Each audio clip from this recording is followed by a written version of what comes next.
proceeding be considered and approved. The member for Nyamina West. Thank you very much, Speaker.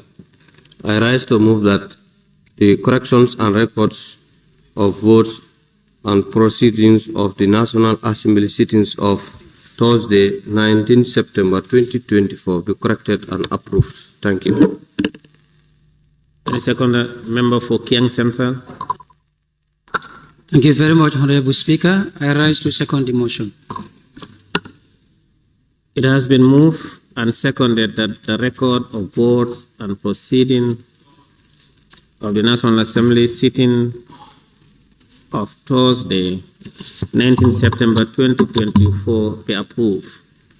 Any correction or observation from honorable members, if there are, honorable members may do so by show of constituency tag, by raising their tags.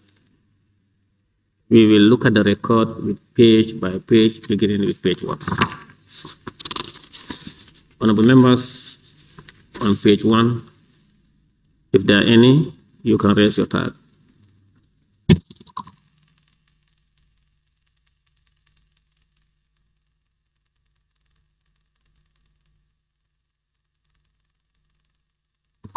On page 1, can we move to page 2?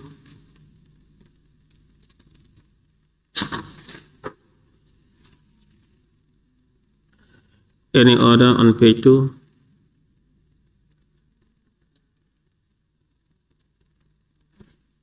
Can we move to page 3? Member for Woolly is on page 3. Yes, thank you very much, Honorable Speaker. On page 3, where we have item 2, laying of papers and reports, the first line, where it says report of the National Assembly Select Committee on Agriculture and Rural Development visit. We just put an apostrophe S on the development. Then it becomes development's visit to Secos. You've seen it? Yes, honorable members, on item 2, on page 3, laying of papers and report, last word on the first line, development. He wants apostrophe S to be added so that it can earn the visit, so that the committee can earn the visit. Any order on page 3? Yes, member for Jara Central. Thank you, Honorable Speaker. On page 3, below item number 2, laying of papers and report, the caption in cap letters, debate of motions and amendments. I think the off should go off and replace it with on. We debate on motions and amendments. Honorable members, on item 2. Okay, the table clerk is telling me that that's how it is captured in the standing orders. Yes. Thank you. So we leave it as it is. So you have withdrawn. Okay. Yes. As it is. Yes. All right. Okay. Thank you. Any order on page 3? In the absence of that, can we move to page 4?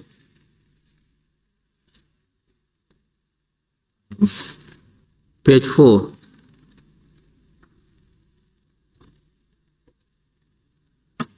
In the absence of that, page 5.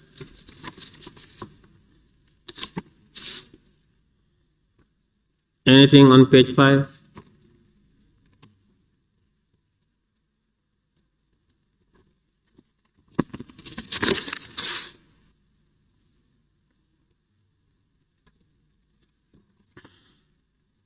Honorable members, it has been moved and seconded that the record of votes and proceedings of the National Assembly sitting of Thursday, 19 September 2024 be approved with amendments. Those in favor, please say aye.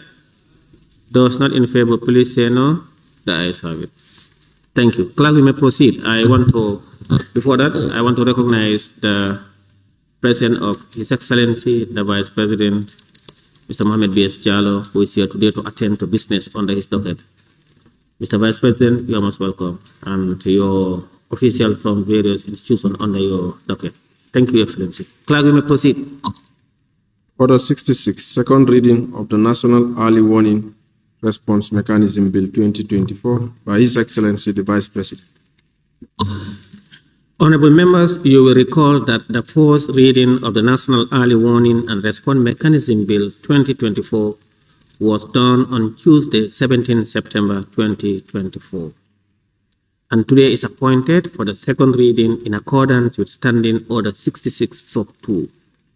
Therefore, pursuant to Order 67 of the Standing Orders, I now invite His Excellency, the Vice President, to move a motion for the second reading of the bill entitled National Early Warning and Response Mechanism Bill 2024.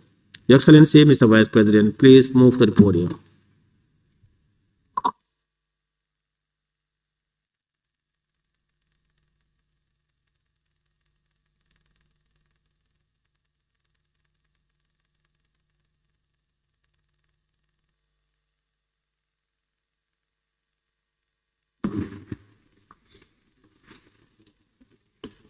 Honorable Speaker, I beg to move that the bill entitled the National Early Warning and Response Mechanism Bill 2024 be read a second time. Honorable Speaker, the bill underscores government's commitment in ensuring and guaranteeing human security.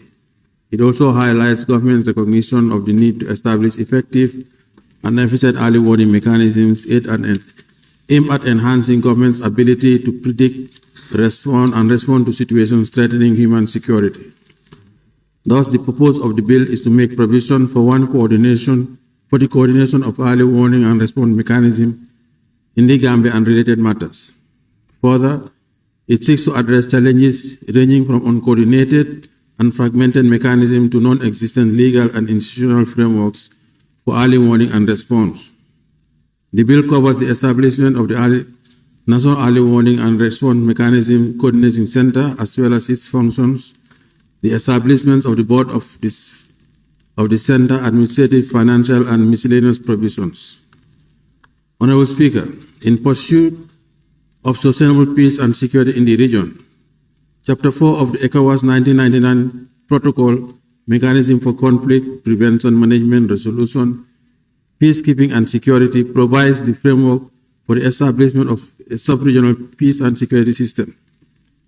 Subsequently, ECOWAS adopted the strategic framework for the establishment of National Early Warning and Response Mechanism and promulgated Regulation December 2015 for member states. Consequently, on the 16th June 2016, the government of the Gambia demonstrated remarkable will towards establishing the center by issuing Executive Order Number 76. However, the said order had expired before the center could be established in terms of staffing and operationalization. Given this situation, on the 19th December 2019, His Excellency President Adam Barrow, President of the Republic of the Gambia, issued Executive Order Number 88, extending Executive Order Number 76. The center was eventually launched on 27 December 2022. Honorable Speaker, this bill seeks to provide legal framework for the institutionalization of the Executive Order 88 and collaborate legal basis for the National Early Warning and Response Mechanism Center and its mandate. Therefore, this bill seeks to provide legal framework for the timely identification of emerging crises and conflict in the Gambia and other countries in West Africa sub-region, and the implementation of an improved crisis response mechanism. I submit. Any seconder?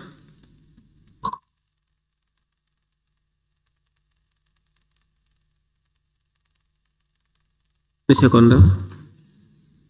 Member for Brikama South.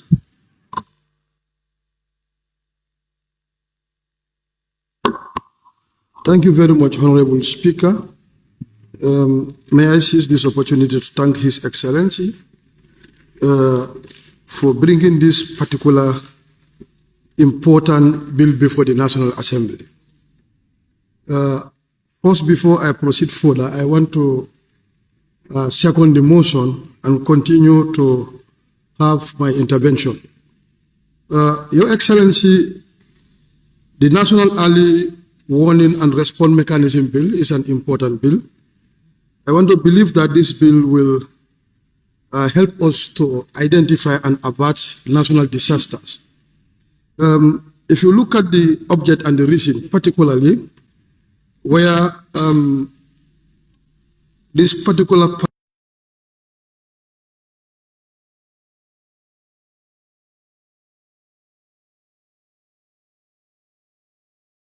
paragraph touch about the government capacity to predict and national organized crimes.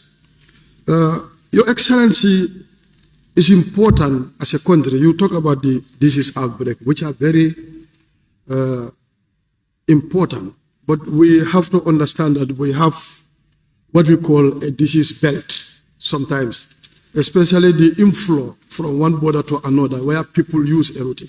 So if there is a national outbreak, sometimes this belt they are very much important for us to have a control over it. But the level of compliance, because once that happens, it's not an individual country that can do without the neighboring countries. So the level of compliance, I'm a little bit worried. What mechanism are you going to put in place so that they can comply? Especially if we know that an outbreak is somewhere, how do we prevent it? And also the international crimes too.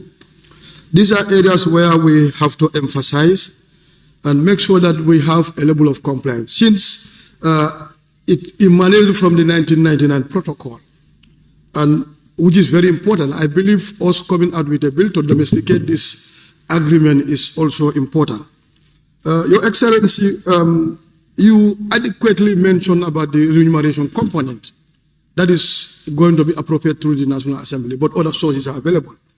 Like from the Director General that need to head the board, which is indeed in line.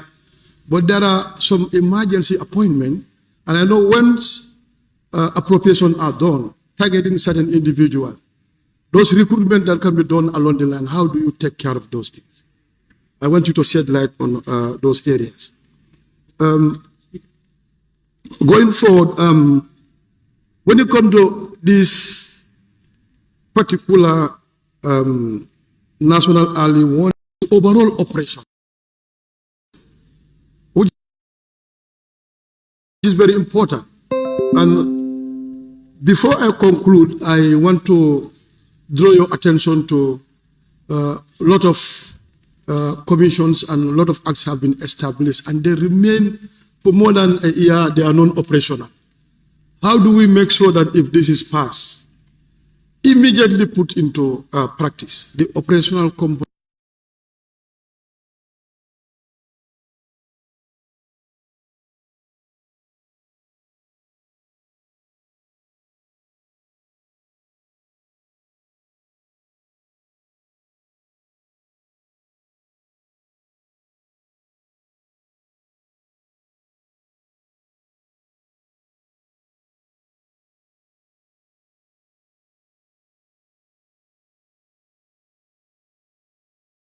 Component is very key.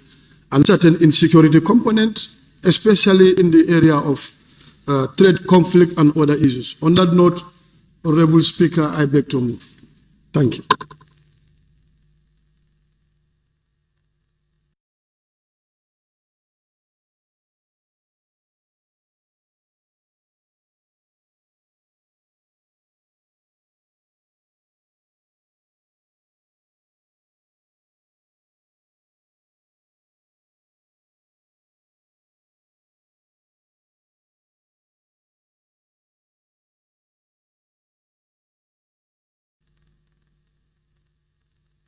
Overcome us out? Yes.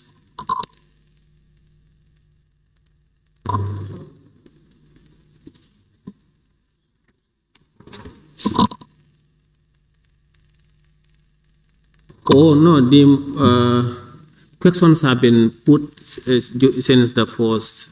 Now the only question will be the end of the questions. Yes, thank you. Honorable members, in accordance with Order 67.1 of the Standing Orders, I will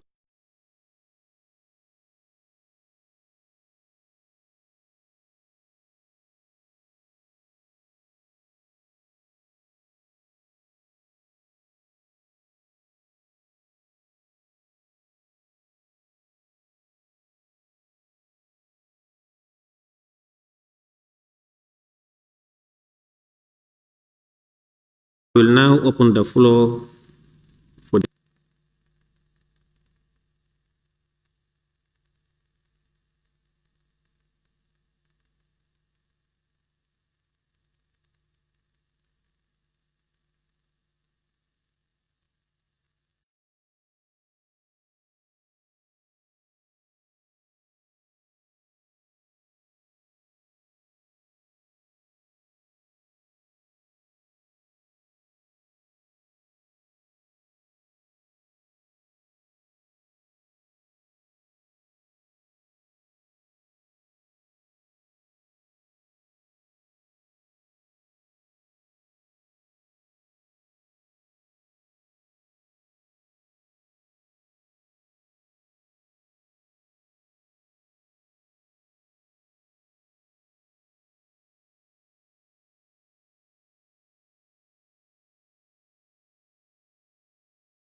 honorable members.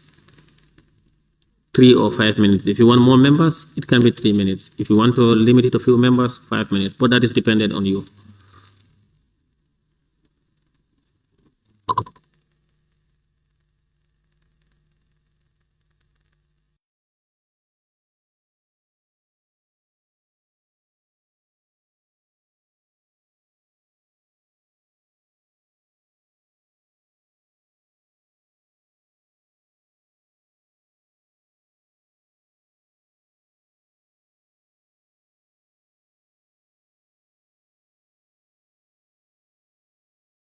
Three minutes, that's the, all right.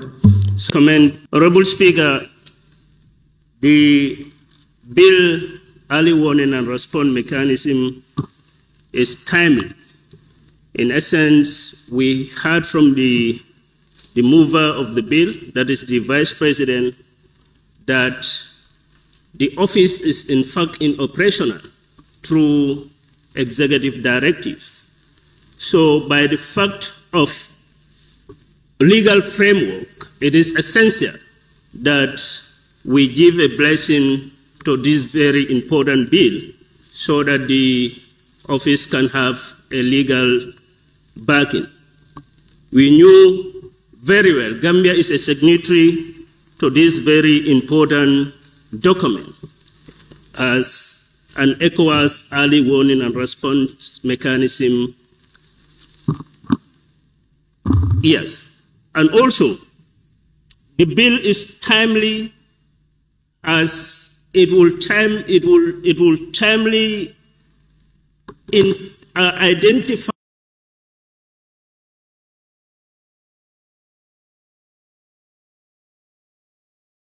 issues. Having said that, crimes and criminalities that exist will be given a timely notice so that various security operators will be given timely notification to address these issues before it will escalate to another level. Just like in the case of environmental hazards, this early warning office is established in essence to make sure that they identify these environmental hazard associates, to make sure that they give an adequate report of these issues to be given to the actors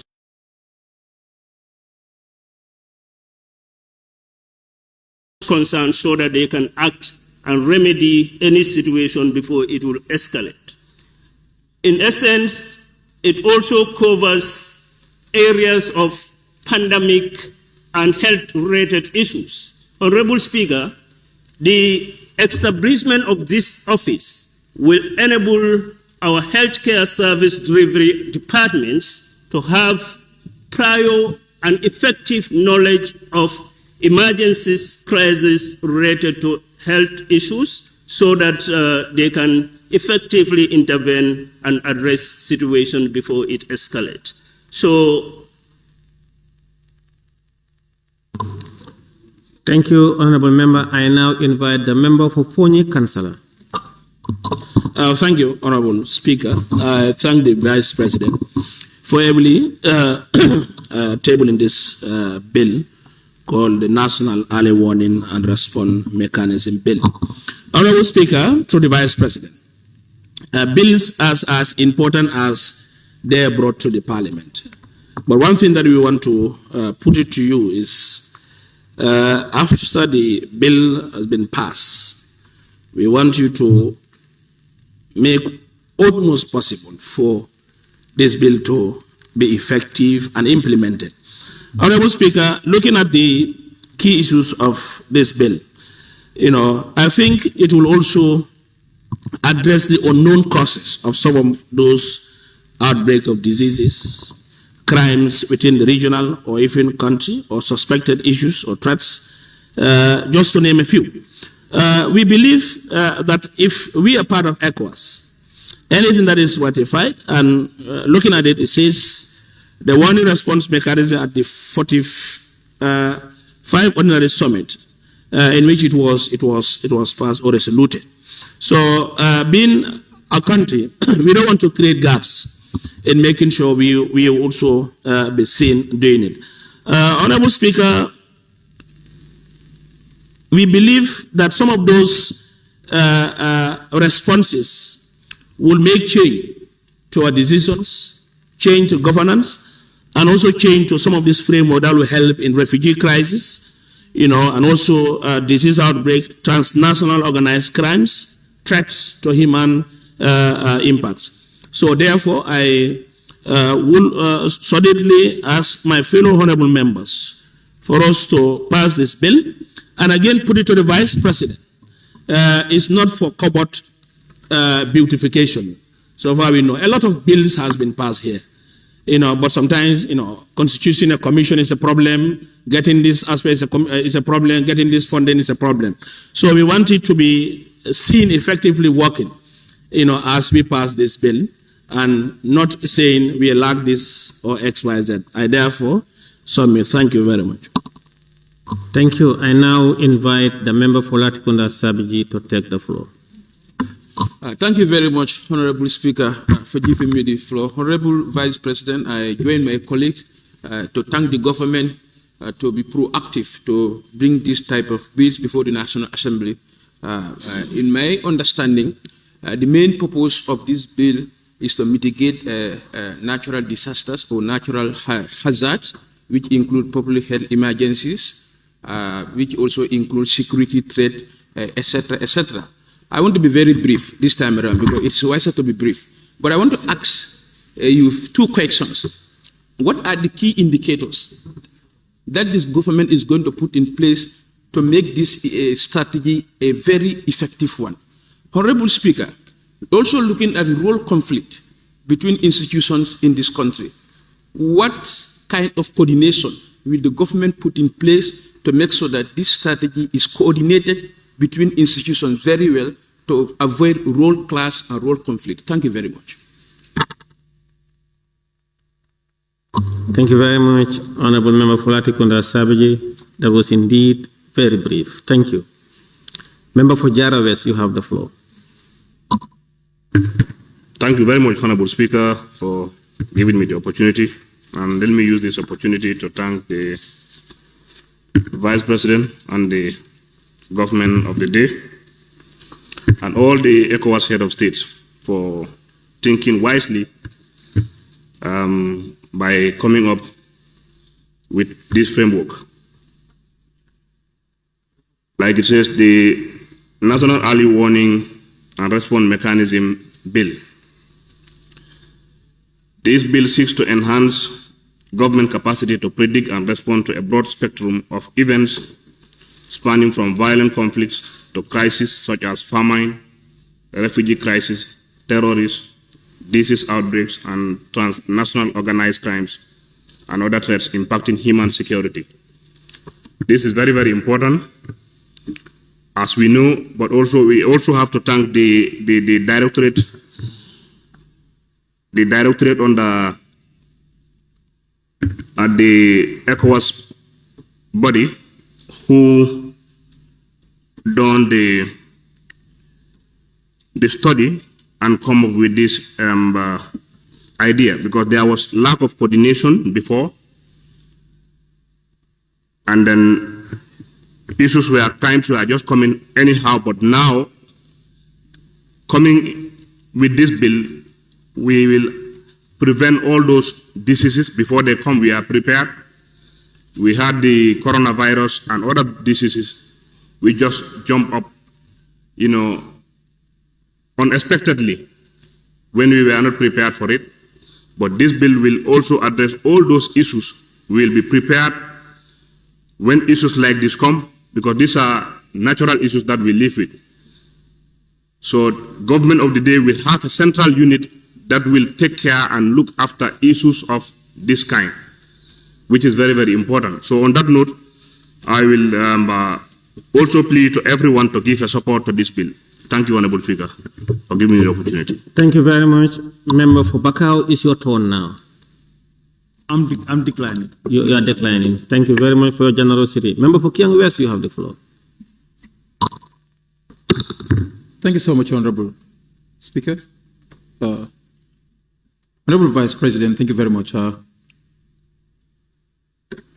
Early warning in all the international bodies, they're taking it quite serious. And of course, Vice President, in 2022, you've heard of the UN Secretary General's pronouncement and his vision towards early warning and his appeal to all the countries and bodies that are part of the UN to take early warning serious. And in fact, come with necessary legislations, to ensure that vulnerabilities and have been looked at and they have been focused and necessary actions are taken before disaster struck.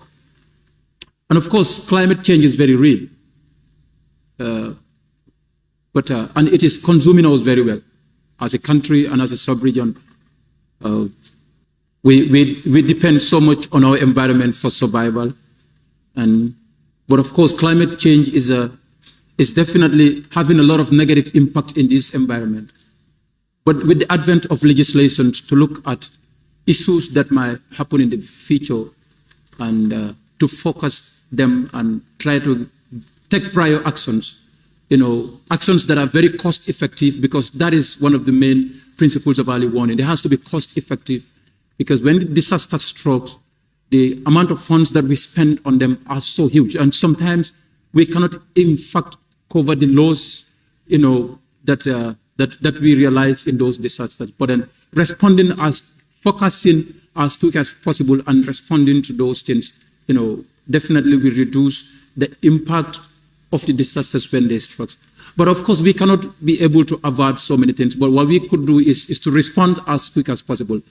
But this response also, the Vice President, I want to ask you, how prepared is this office in terms of technology to be able, to look at issues when it comes to environment, when it comes to security, when it comes to health and all that, and give a very reliable and a very authentic forecast so that your intervention can be timely. You don't wait until it is too late, you want to intervene.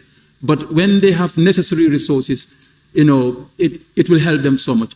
Not just the resources, but the capacity of human resources you have in that office also is quite important. How is their human capacity? How is their training with respect to this particular discipline? If officers are not trained, I think they need a very sufficient training so that, they can be able to function very well in office. Because we cannot sit people in office, we say. Member for Upper Fuladu West, you have the floor. Yes, okay, thank you. Thank you very much, Honorable Speaker. First of all, I think I have to thank the Vice President and the government of the Gambia for coming up this very, very important bill, that is the Early Warning and Response Mechanism Bill.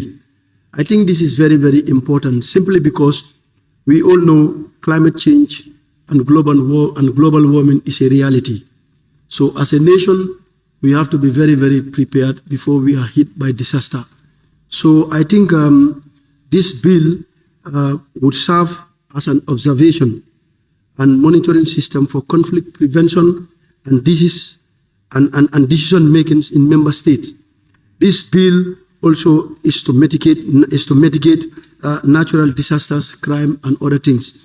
So this early warning and response mechanism bill is very, very, very important. And then, though Gambia is part of ECOWAS, we all know when disasters happen, sometimes citizens, we all put our hope on government, that government has to respond quickly.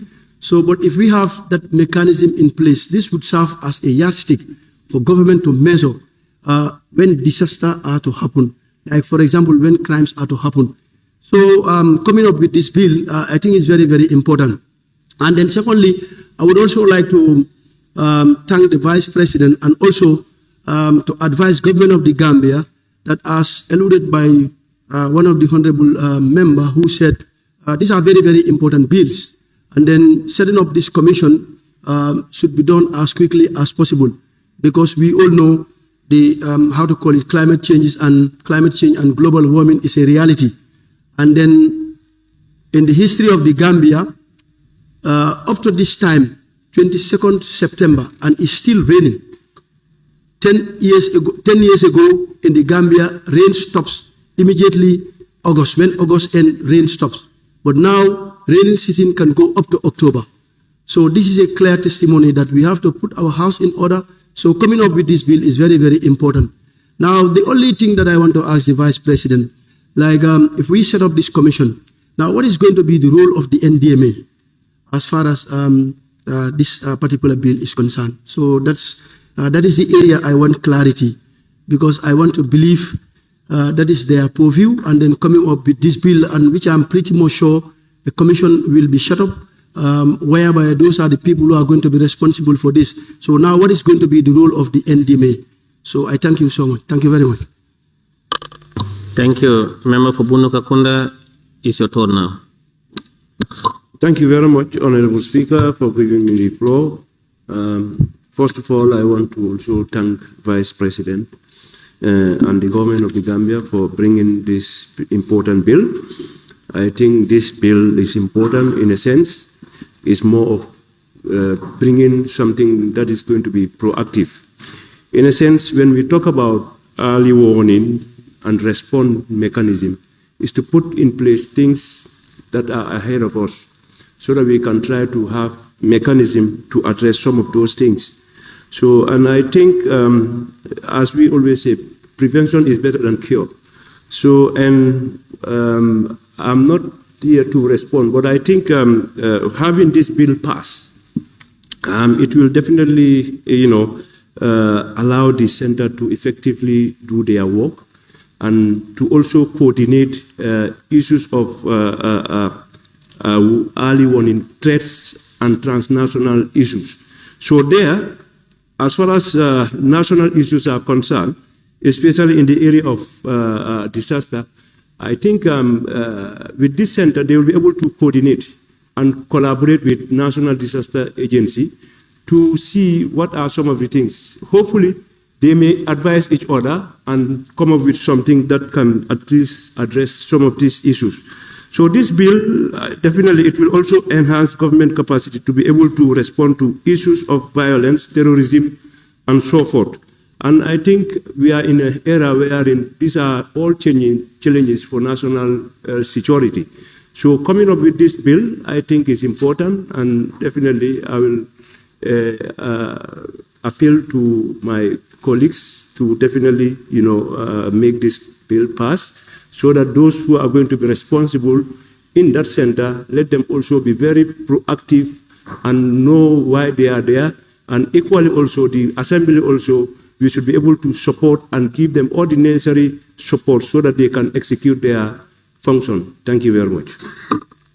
Thank you very much, Member for Bunu Kakunda. I now recognize the member for Lower Salo. Thank you, Honorable Speaker. Thank you, Honorable Vice President, for giving for also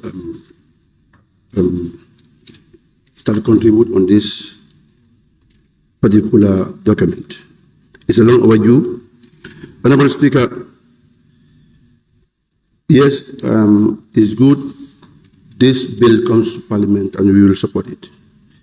Recalling on the protocols on non-aggressions protocol that was signed in Lagos in 1978. In April 2020, 1978, where Freetown also signed the same document by ECOWAS, mutual on defense and security.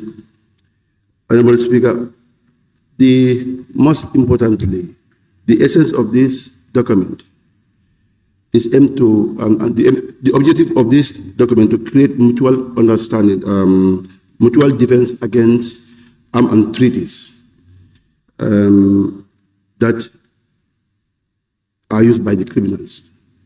And Honorable Speaker, much time is not given, but it's an important document. Members need to debate on this issue. I will just go straight, whereby the ECOWAS protocol, which was signed in this document, is to promote reinforcement of free movement of persons and residents established which contribute good governance, to promote human rights and freedom of rule of international laws is also added on this document. Honorable Speaker, before going further, establishing agencies is important, but then the governing bodies means the permanent secretaries. Each governing body that you go for any board, you find permanent secretaries. Are they the only people who are there? Can we change that strategies whereby we can add, because effective implementation that we want, but only permanent secretary, all governing bodies, if you go, you find permanent secretaries there. And again, there are new rations and allowances. It's going to be determined by the Vice President. I think, Honorable, if you want effective work, we need to change this governance body whereby maybe you can make deputy permanent secretaries if it's possible. Thank you very much. Thank you. I now invite the member for Banjul South. Thank you very much, Mr. Speaker. Mr. Speaker, I think this is a very good initiative from the government, and I will applaud it and fully give it my support. Mr. Speaker, the objects and reasons says that it is it's a mechanism from its 45th Ordinary Summit to serve as observation and monitoring system for conflict prevention and decision making. My appeal is for the government to consider women as well in this, because if you want to do everything fair and square, you have to be objective and also think of the other side of the population, and that is women. And it says the bill seeks to enhance government's capacity to predict response to a broad spectrum, and I will also appeal them again to factor the female gender in this as well. When we make laws, when conflicts are in place, it is the women and children that suffer the most, and I will appeal for them, and I applaud the ECOWAS Commission for coming up with ECOWAN that brought this into being, because early warning means early action. And if we have a good early warning mechanism in this country, we will factor action, because we have seen the events that have unfolded in the ECOWAS region. 20 years ago, we thought that we had gotten rid of coup d'etats and all those sorts in the region, but now we have seen it coming back. If we had this early warning mechanism in time, I'm not saying that we did not have it, because I've been a member of the ECOWAS Parliament for too long, and I know that they have a very good system.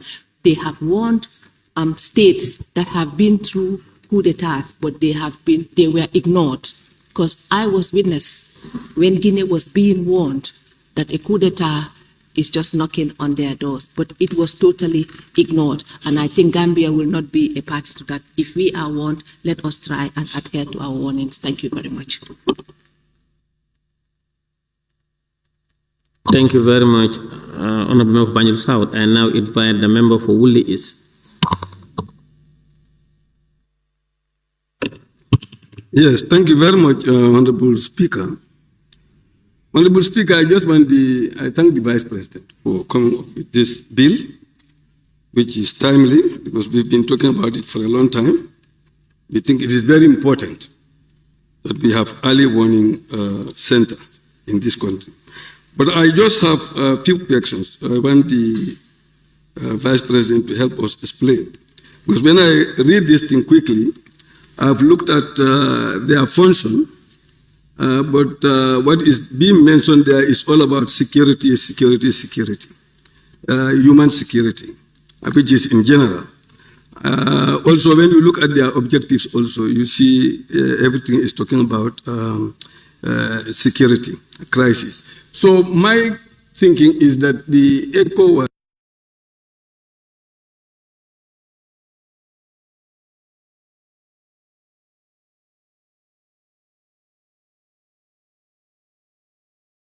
the community wants us to create this system so that we can give them early warning, NDMA, which is dealing with disaster. And if we put this one there, this is early warning, they can inform the NDMA, they are still relevant. But is this also taking care of disasters, humanitarian crisis, or is it just based on security? I want that explanation to be done because when I look at it, it gives me more of human security rather than, I've not seen disasters being mentioned. But I think if we incorporate the two, it will still help us to get early warning for everything else. Thank you.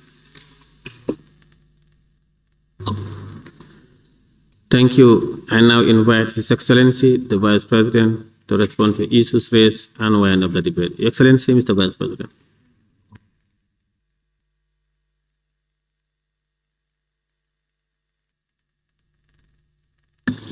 Thank you very much, Honorable Speaker.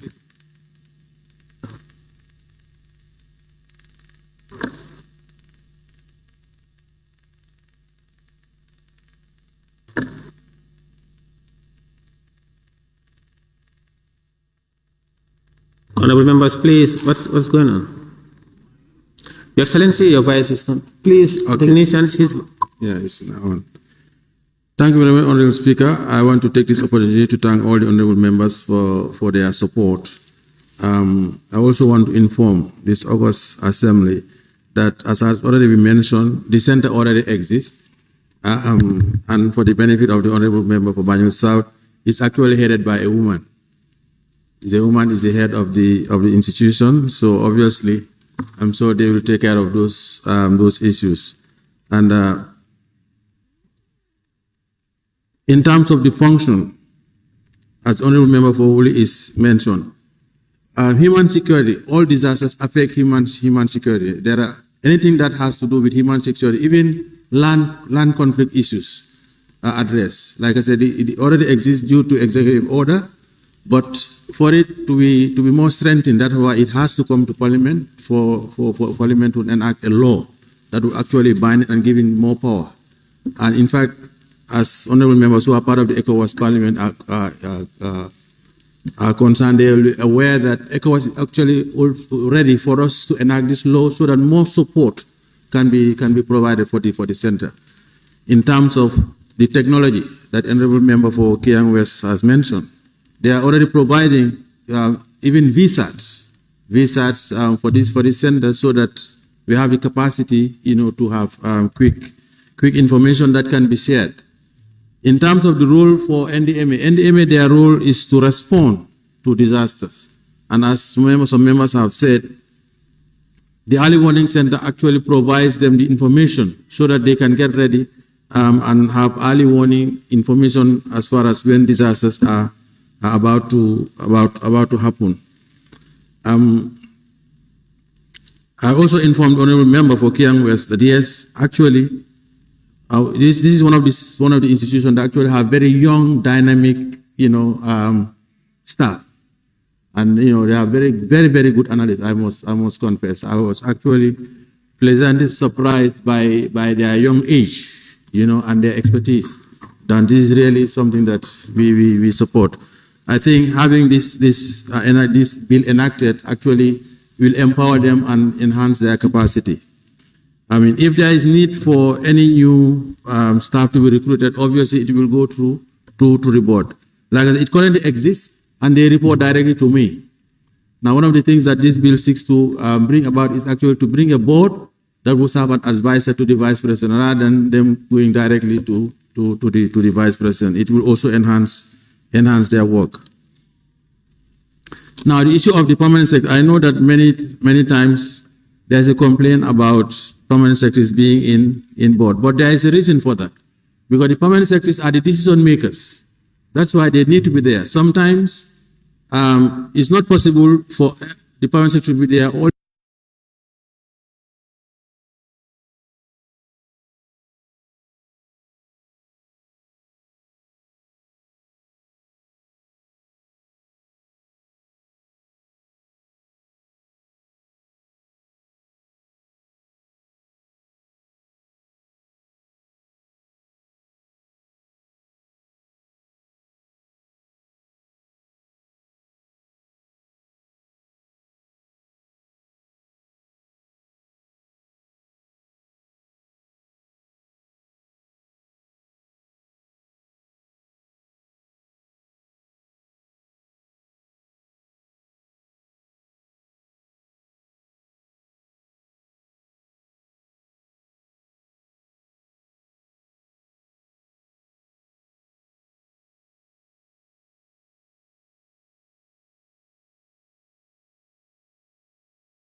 the time. That is why it's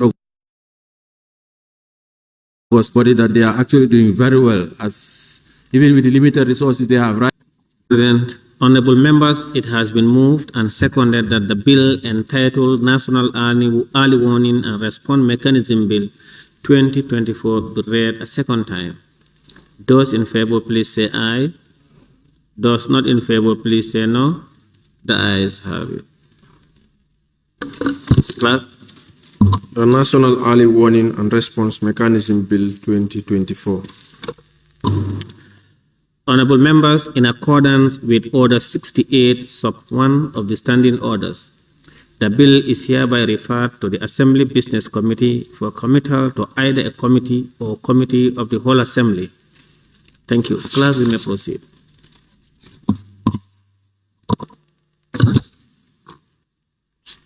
Bills. Second reading of the National Population Bill 2024 by His Excellency the Vice President. Honorable members, you will recall that the first reading of the National Population Bill 2024 was done on Tuesday, 17 September 2024, and today is appointed for the second reading in accordance with Standing Order 66-2.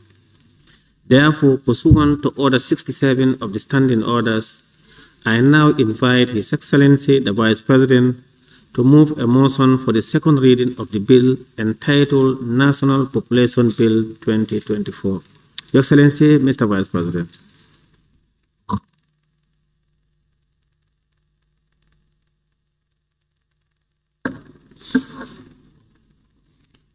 Honorable Speaker, I beg to move that the bill entitled the Population Bill 2024 be read a second time. Honorable Speaker, the Population Bill 2024 seeks to provide the legislative authority for population and development-related issues in the Gambia, as well as secure the rights of everyone, guide the implementation of population program, and secure dedicated financing for population-related issues. As part of the process of defining its practical application, the bill makes provision for the continuance in existence of the National Population Secretariat to implement, coordinate, monitor, and evaluate population programs, as well as the establishment of the National Observatory for the Demographic Dividend. Honorable Speaker, the bill will further address challenges identified in the policy evaluation, such as fragmentation, overlapping program execution, and weak coordination, among others, whilst offering a stronger legal framework for population-related issues in the Gambia. The bill also seeks to promote research on population and development-related issues, accelerate the attainment of the demographic dividend, as well as track progress towards the attainment of the demographic dividend, and other international commitments on population and development whilst leaving no one behind. Honorable Speaker, new concerns and issues emerge both at the national and international level.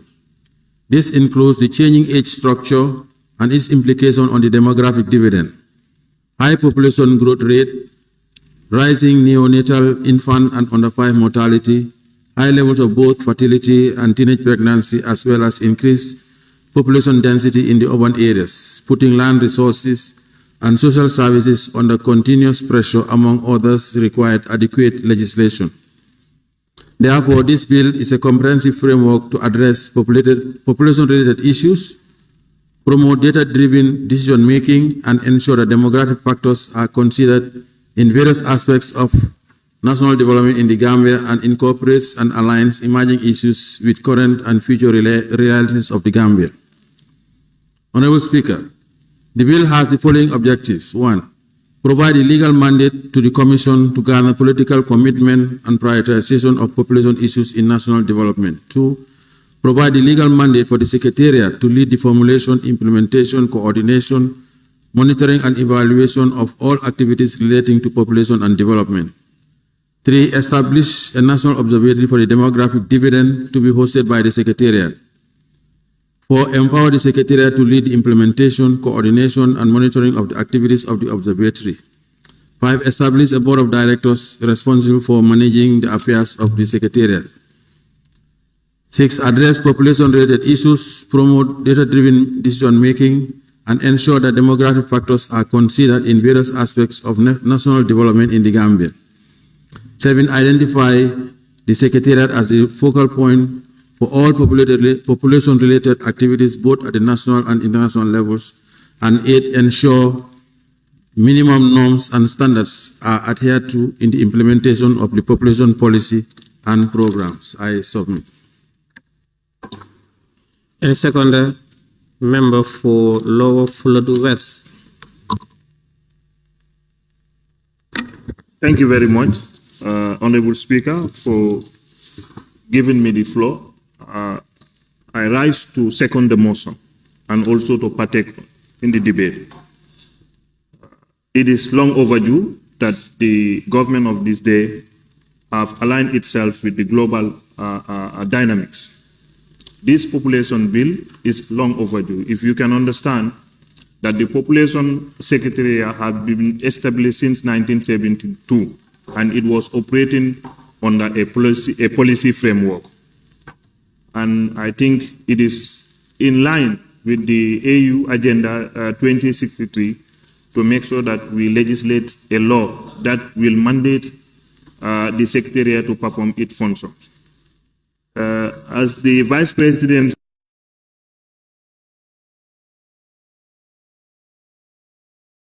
said, yes, in development, especially neonates, reproductive health, infertility, and all other issues. And I feel that the Vice President put this bill at the right time, and I guess members of this National Assembly will unanimously agree and support this bill to pass, the most successful ever bill to pass in this Parliament.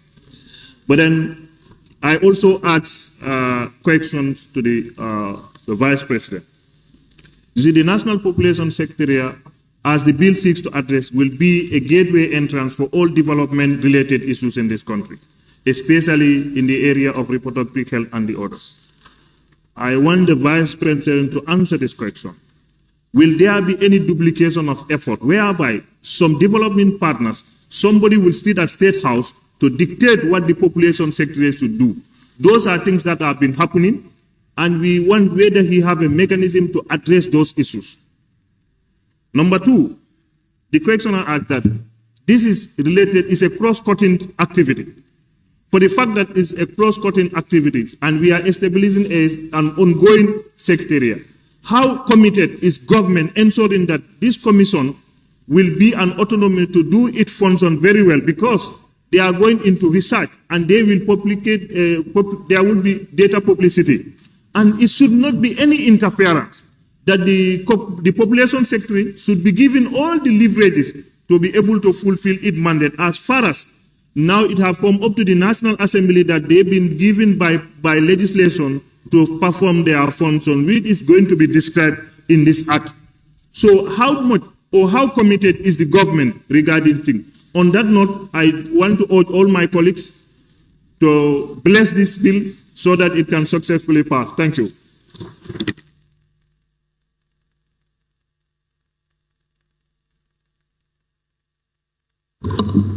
Thank you.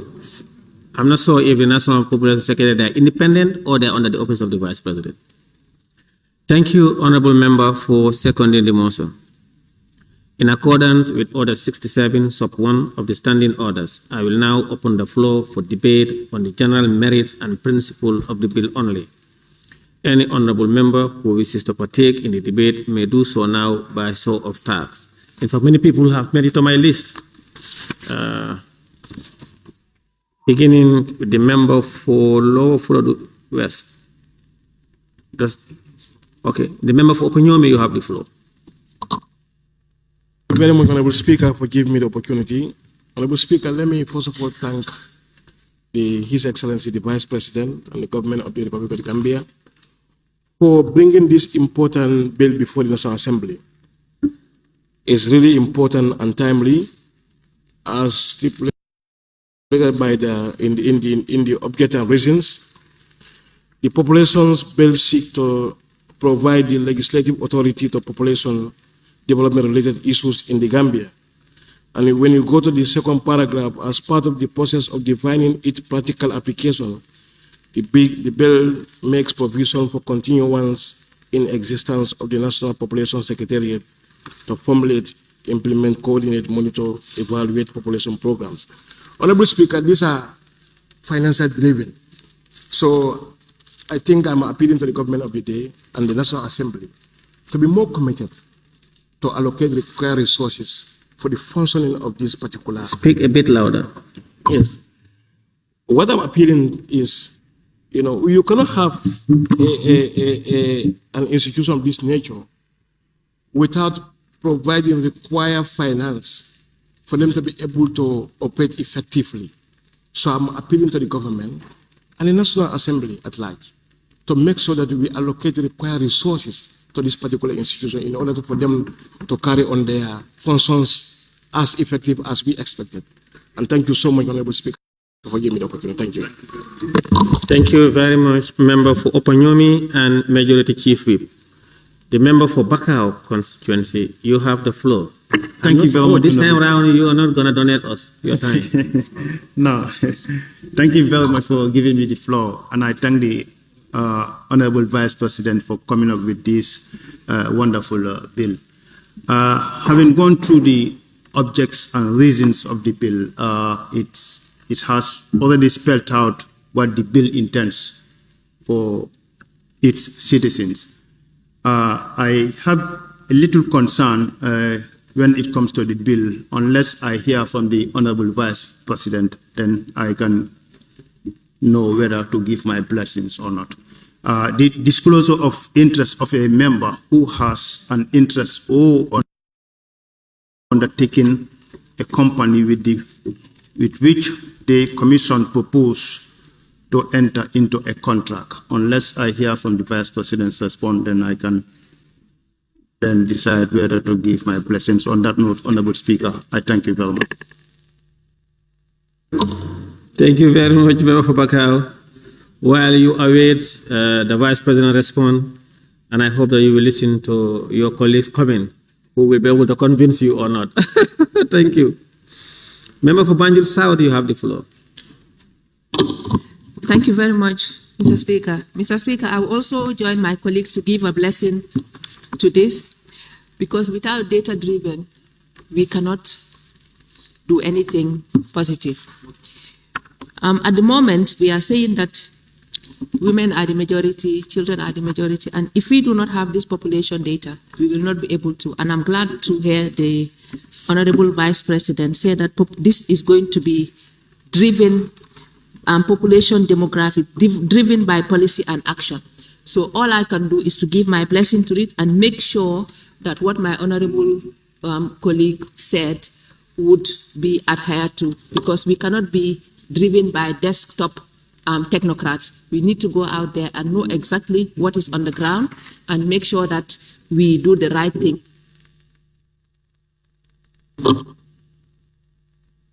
Thank you very much, Member for Banjul South. I now invite the member for Fonyi Councillor. Thank you very much, Honorable Speaker. I thank the Vice President once again for bringing this particular bill. Can you please regularize my time? Yes.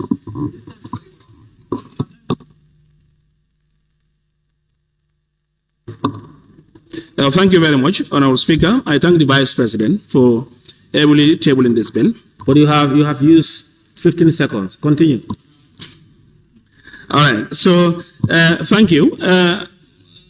We are cognizant of the fact that a reflective population won't be a population without proper research. And we've seen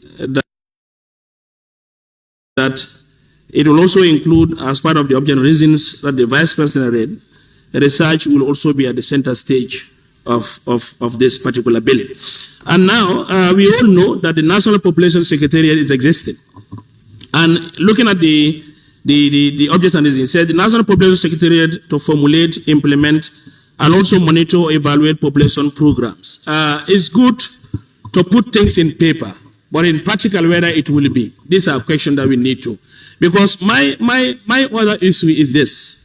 You know, looking at the establishment, about 19 members, are part of the commissions. And again, you have also 4 that are observers. I am afraid, looking at the cognizance of every government or every ministry, 1 or 2 is picked to be a member.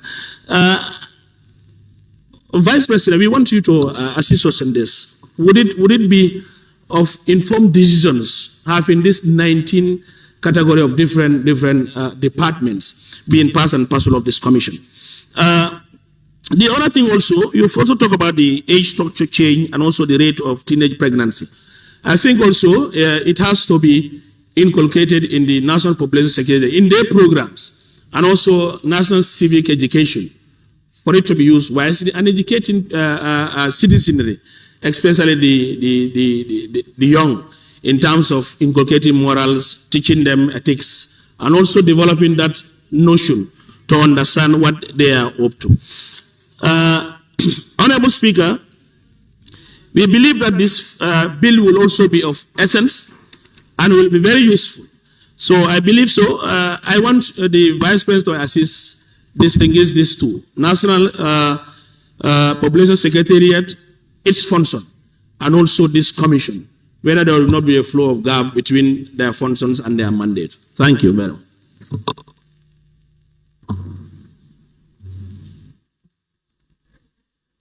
Thank you very much. My neighbors, I'm not sure what's going on there. I now invite the member for Banjul North. Thank you very much, Honorable Speaker. Honorable Speaker, I will want to seize this opportunity to commend His Excellency the Vice President and his technicians, and also the executive for coming up with such, or I can say, one of the most important bills introduced under the office of the Vice President so far, since when I came to Parliament. Honorable Speaker, going further, I think it is important to make one thing clear, that we are here to talk about the merits and the principles of the bill. And to start with, as one of the members have clearly stated, since the establishment of the National Population Commission Secretariat in 1972, and they've been operating under a policy framework. And understanding that, however, an Act of Parliament is now required to reinforce its legal foundation and strengthen its capacity to effectively fulfill its mandate. So saying that, I believe one of the key components as a demographic dividend champion in this country. This particular bill is here to establish a national observatory for demographic dynamics, which is indeed very important, and also one of the key components of the National Population Commission Secretariat.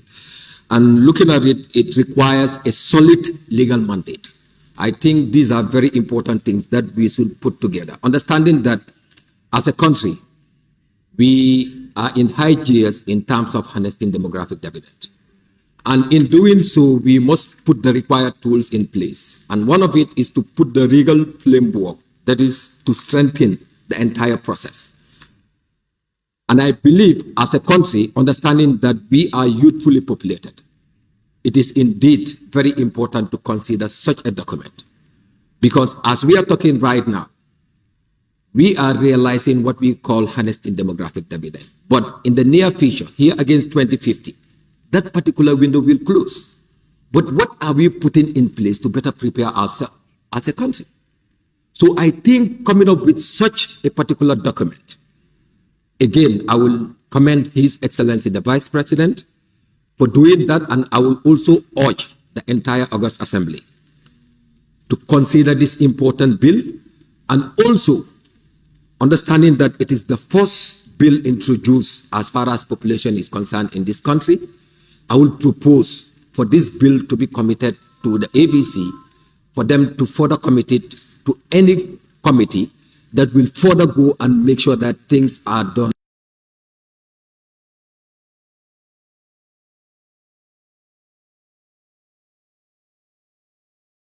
accordingly. In that regards, I submit. Thank you.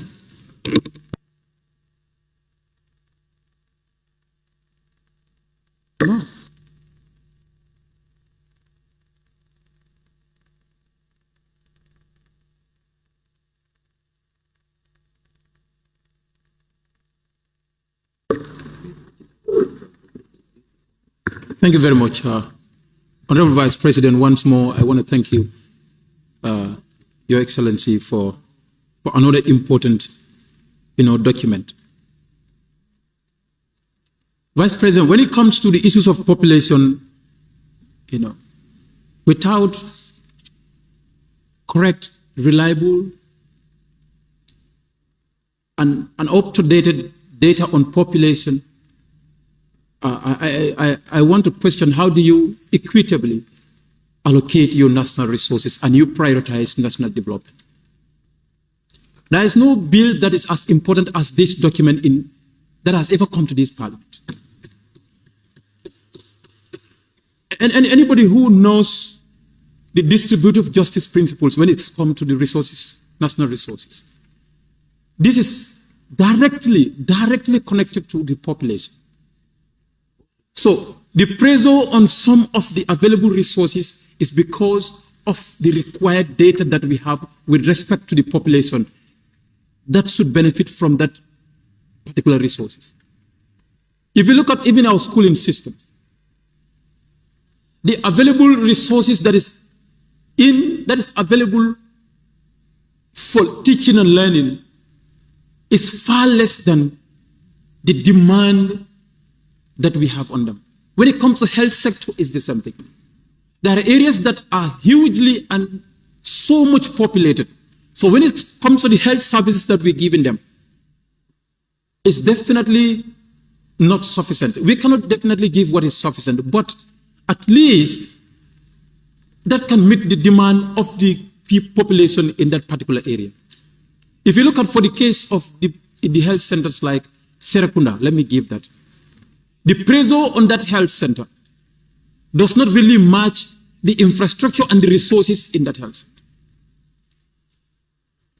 So that's as well as the infrastructure also.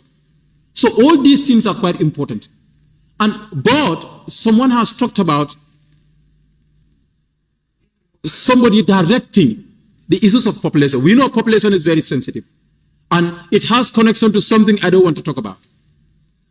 I don't want them to always take something today. So, but please, and when you look at the commission members, they are all, 90% of them, or let me say 85% of them, are ministers responsible for various ministries. Issues of population, correct data, so that everything in terms of Thank you very much, member for Kiang West. I now invite the member for Brikama South.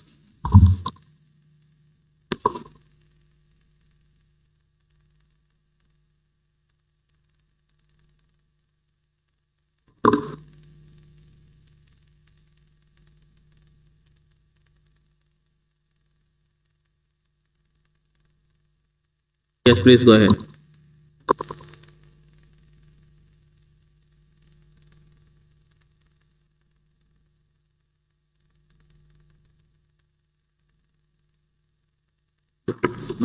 Okay, right. Look at the time.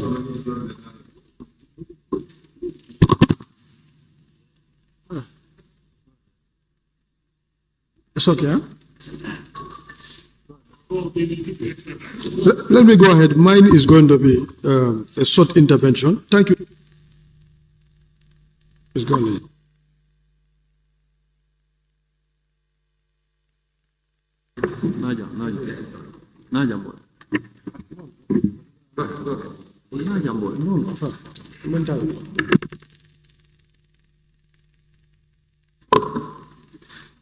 Thank you so much, Honorable Speaker. The bill before us, the National Population Bill, is a very important one. And I still want to applaud the Vice President for ably tabling this important bill. I want to emphasize an area which is extremely key. With the coming of this bill, I want to believe that the actual citizen budgeting will be enhanced by this population bill. Previously, it was only there for the sake of being there, but for this one, we'll let emphasis on. Data in respect to population is very crucial in our socio-economic development, more especially when it comes to resource allocation. And I'm very happy the commissioner members that include senior cabinet ministers, including the finance minister, which is very key. And this will really strategically provide an issue of allocation, particularly the category of the youthful population that we have. As alluded by other members that spoke before me, in connection to the various health centers as per what allocation is given. But the object and the reasons explicit provide that the legal mandate is going to be provided for the population secretariat. But I hope and strongly pray that they will coexist. This bill will coexist with the population secretariat in order to avoid a kind of dominating one another, in a sense that the one existence become non-useful. So that is something that I want to emphasize. Your Excellency, if you can shed light to that component, the coexistence of the population bill and that of the population secretariat, because most of the jobs are embedded in this. And when you come to the allocation, be it from the Consolidated Revenue Fund or other sources, I think they need to be completely clear. The mandate has to be very clear so that they can know their limits. On that note, I thank you, Your Excellency. Thank you very much. Member for Latikunda Sabeji, you have the floor. Thank you very much, Honorable Speaker. Honorable Minister, I join my colleagues to thank you for, Honorable Vice President, I join my colleagues to thank you for bringing this. But as in this present format, it is my opinion, it is not well thought and it is not very progressive. Now, if you look at your objects and reasons, you did not help our understanding very well the existing National Population Secretariat and this commission that this bill seeks to provide. In my opinion, it seems you are coming to create two parallel institutions dealing with the same population issues. Now, members who are talking about data, probably they don't read it very well. National data is provided. You go to national statistics, it's there. Even national population secretariat. So I don't know which data they are saying is not provided. Now, if you ask me where I did not get the whole thing very well, we are not here only to give legislative authority to institutions. We look more than that, and we look beyond that. Where you said the population bill seeks to provide the legislative authority for population and development-related issues in the Gambia, as well as secure the rights of everyone, leaving no one behind, guide the implementation of population programs, and secure dedicated financing for population-related issues. As part of process of defining, that's the key sentence here, as part of process of defining its practical application, the bill makes provision for continuance in existence of National Population Secretariat. Now you went further to define the function of National Population Secretariat to formulate, implement, coordinate, monitor, and evaluate population programs. But you fail to understand in the first paragraph, you also mentioned this commission will also guide the implementation of population programs. So we are literally creating role clash and conflict between these two institutions. Honorable Vice President, I'll be more comfortable if you tell us National Population Secretariat will cease to exist if this commission starts implementing. But they cannot be a parallel institution dealing with the same population issues. Thank you very much, Honorable Speaker. Thank you, member for Latikunda Sabaji. I now invite the member for Woolly East. Thank you very much, Honorable Speaker.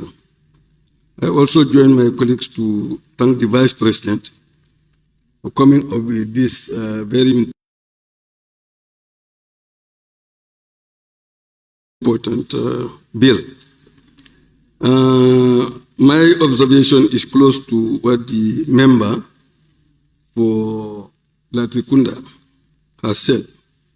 The functions of the Commission is a bit related to the role of the National Population Secretariat. But, however, my understanding is that we are establishing a commission that will give policy directive to the Secretariat to do the implementation. That is my understanding.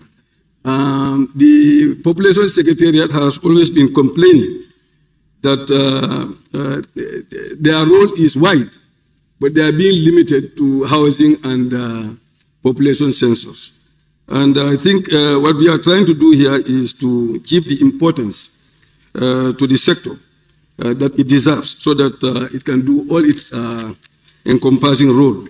And so if they have a commission which is helping them to direct, prepare them, etc., you know, and then they'll do the implementation.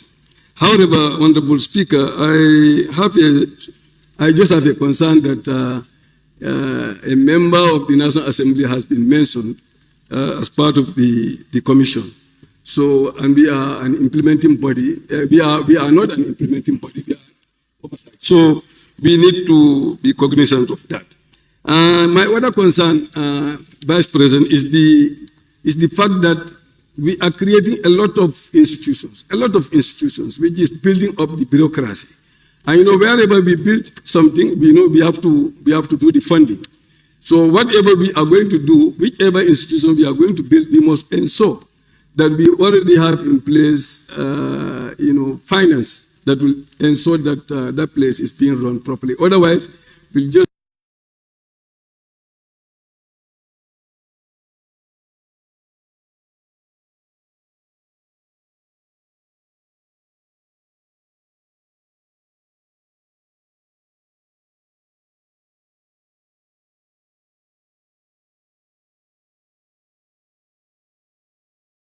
the building institutions without actually making them to function the way they should function. That is a concern that I have. So on that note, Honorable Speaker, I thank you for. Thank you very much. I now invite the member for Jara West. For coming up with this bill. And these are very important bills that are laid in front of us today. Particularly this one is very important. National Population Secretariat. It is very important for a government because the National Population Secretariat provide effective coordination and provide guidance to the government regarding the implementation of policies related to population matters through research, advocacy, monitoring, and evaluation. So, by coming up for them to have an act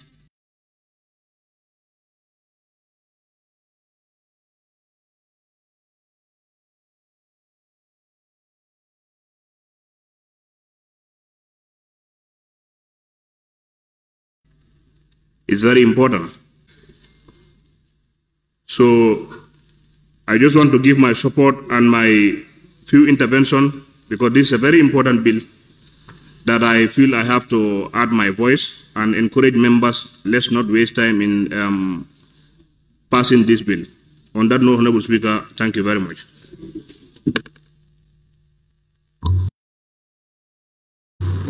Thank you. I now invite the member for Lower Salem to take the floor. Honorable, thank you. I decline. Thank you very much. Member for Busumbala, you have the floor. Thank you very much, Honorable Speaker. Thank you very much, Honorable Vice President, for tabling this important population bill. Honorable Vice President, the importance of this bill cannot be overemphasized.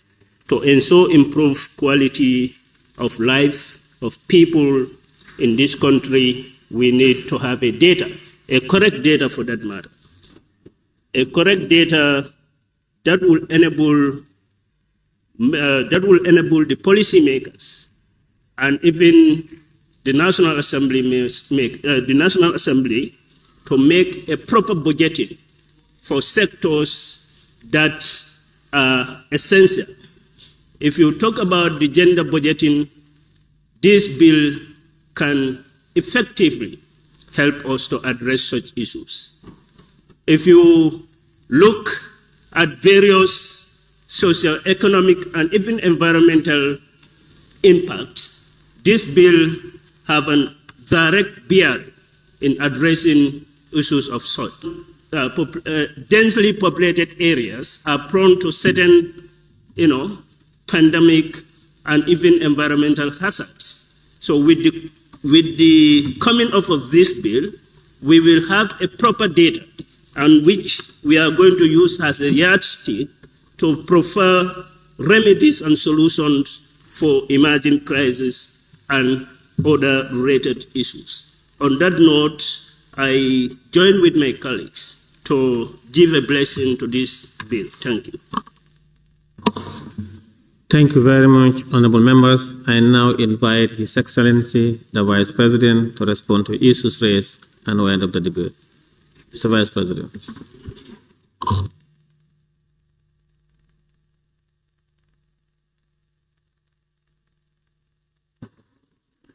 Thank you very much, Honorable Speaker. Let me once again thank all the honorable members for their support for this bill. Maybe, let me start by the allegation that there was interference, dictating the population secretariat. I think I want to differ. I don't think that is the case, and I'm sure the director will agree with me. I think for the information of this August body, the secretariat actually is under the office of the Vice President. And also for clarity, the Secretariat exists, the Commission also exists. Since the Secretariat was established, that was the same time the Commission was established. But as some members have said, the role of the Commission is to provide policy guidance. All right? It's not on day-to-day implementation. All right? So the Secretariat is the one that is supposed to be implementing. But what is new in this bill is a board never existed because the Commission meets only twice a year. But there was no board that will be now working with the Secretariat on a day-to-day basis. So this bill actually creates a board that will now help the Secretariat to work effectively so that they can be more effective. I think, like I said, that is the new thing in this. I don't want to belabor on the issue of data, because as most of you know, I mean, that is part of my career. So, and I think I also had the privilege of serving as part of the Statistics Council for many years. So we know the importance of data, and we believe that this will also help, as some members have said, in terms of having a proper pro-poor budget. As the Honorable Member for Banjul North has said, even the establishment of the observatory of demographic dividend, because we know that we have a youthful population and we have to take advantage of that population. That is why this observatory is established with the support of partners to make sure that we monitor and take advantage of that cohort of our population. Now, on the issue of the disclosure, then the Honorable Member for Bakau, I guess not just this board, but I guess this is recommended for every board. If you are a board member and the board that you are serving is having business with a company that you own, we believe that in terms of transparency, we need to declare that interest. Otherwise, people can accuse you of corruption. This is what we are saying. So if the board, you are a member of the board, and the board has a contract with your company, you should be able to come up front and tell them, this is my company, and therefore you should also not, participate in the debate of that issue. This is what we are saying, and this is something that we want to recommend for all board, not just this board. I think with that, Honorable Speaker,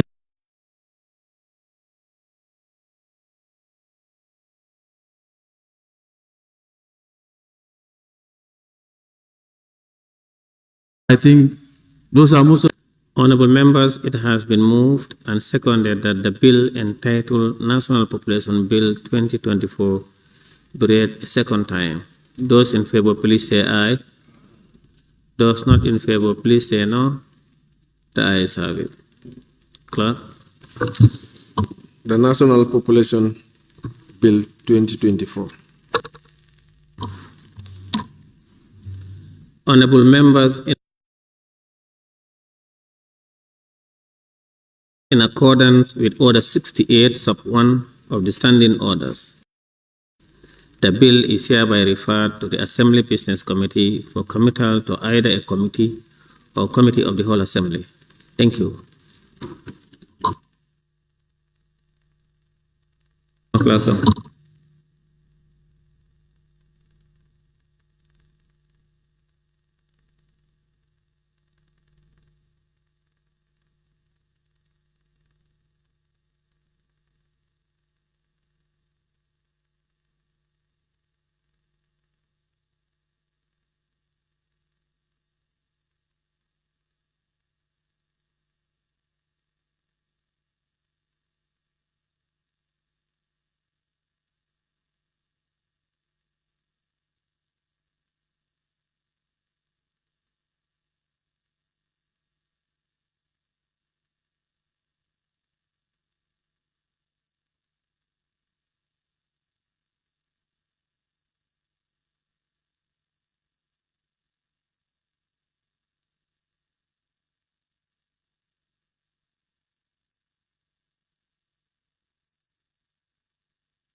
Honorable members, you can recall that my earlier ruling on Thursday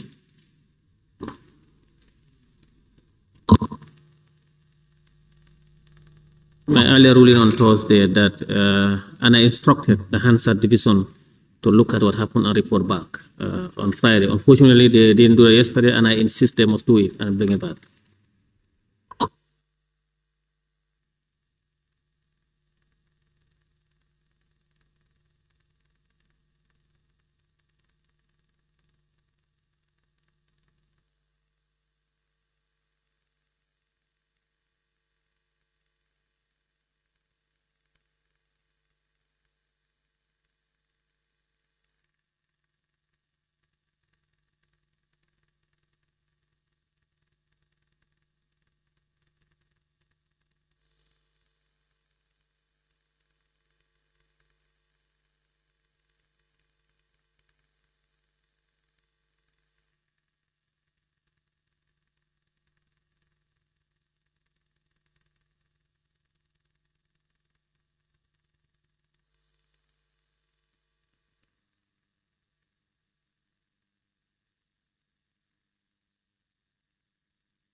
Honorable Speaker, any communication? Honorable, stop using your mic. I told you that several times. Please. And then later you walk.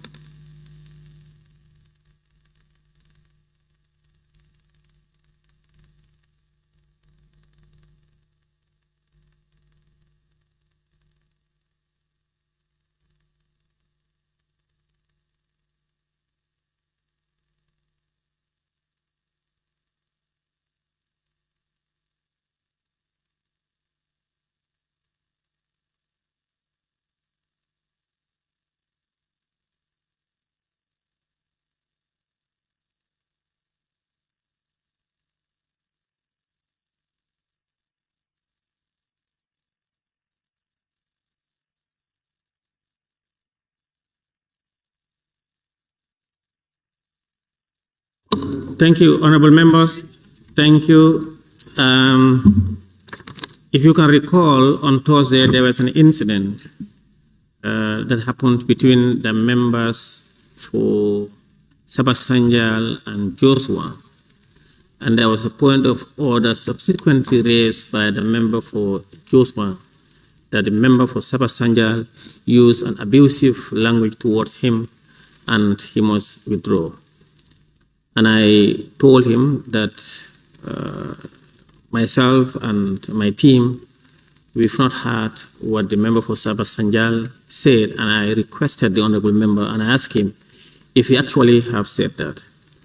And he was on record to say that he have not said that. Because of that, I could not rule, and I instructed Hansard to dig into the record and provide it today so that I can make ruling on that.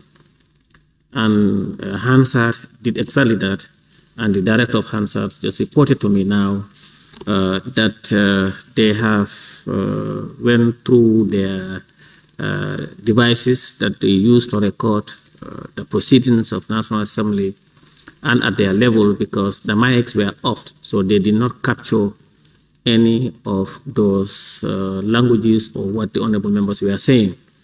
Rather, they only capture where the honorable member was, where he raised a point of order, and my subsequent intervention and instruction for the matter to be transcribed and reported to us.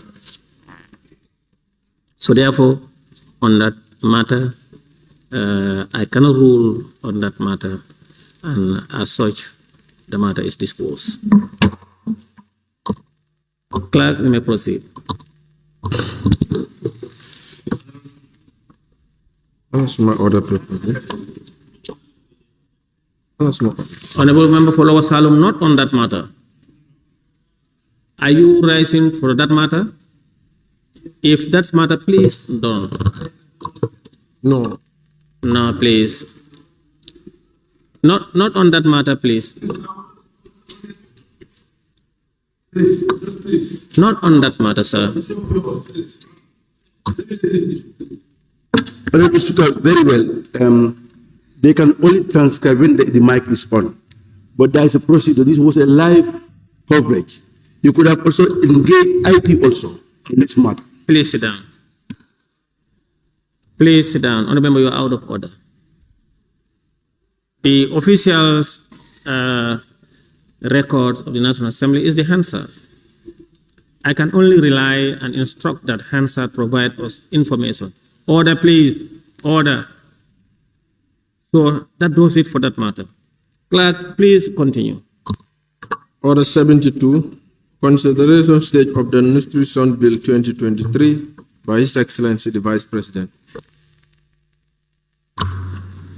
Honorable members will recall that the record. Honorable members will recall that the second reading stage, the bill automatic. Sorry, I'll take it again.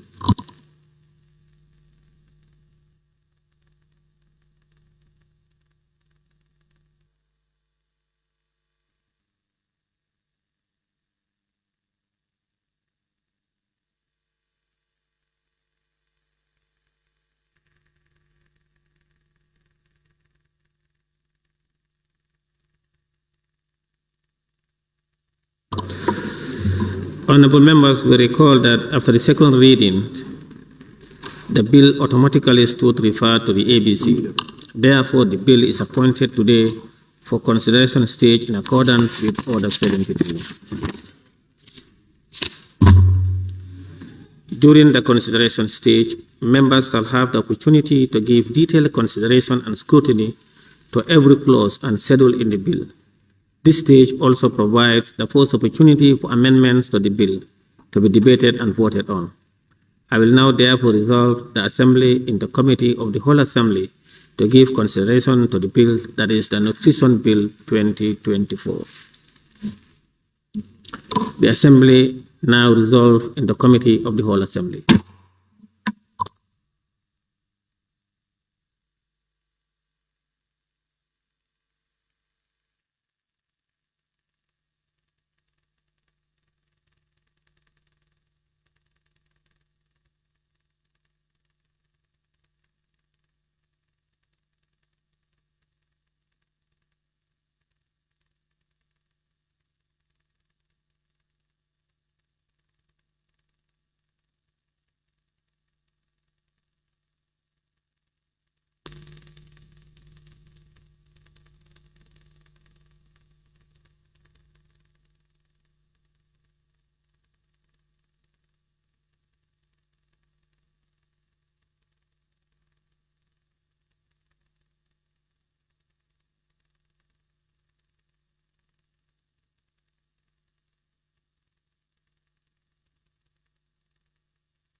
Honorable members, the Assembly now is resolved into the Committee of the Whole House.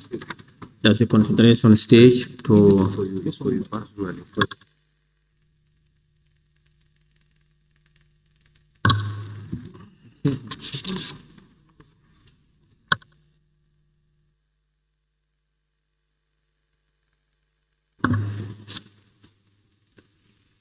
Honorable members, the Assembly will now go into the Committee of the Whole Assembly to consider the Nutrition Bill 2023 or 2024? 2023. 2023, clause by clause. We will be guided by Order 72 of the Standing Orders during the consideration stage. Well, and then, of course, we will be led by the chair of the committee who looked at the bill. If there are any issues they might have noted and or proposed amendment, then honorable members also will have opportunity to debate and talk about their proposals.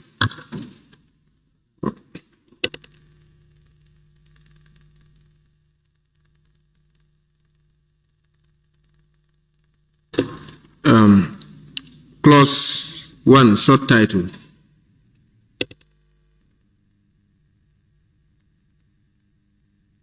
It is proposed that clause 1, short title, stands part of the bill. Chair, or you still need few minutes to... Yeah, I just want to observe. Observe, or what the committee observe on clause 1? Do you have anything on clause 1? The title of the bill, 2024, not 2023. Yeah.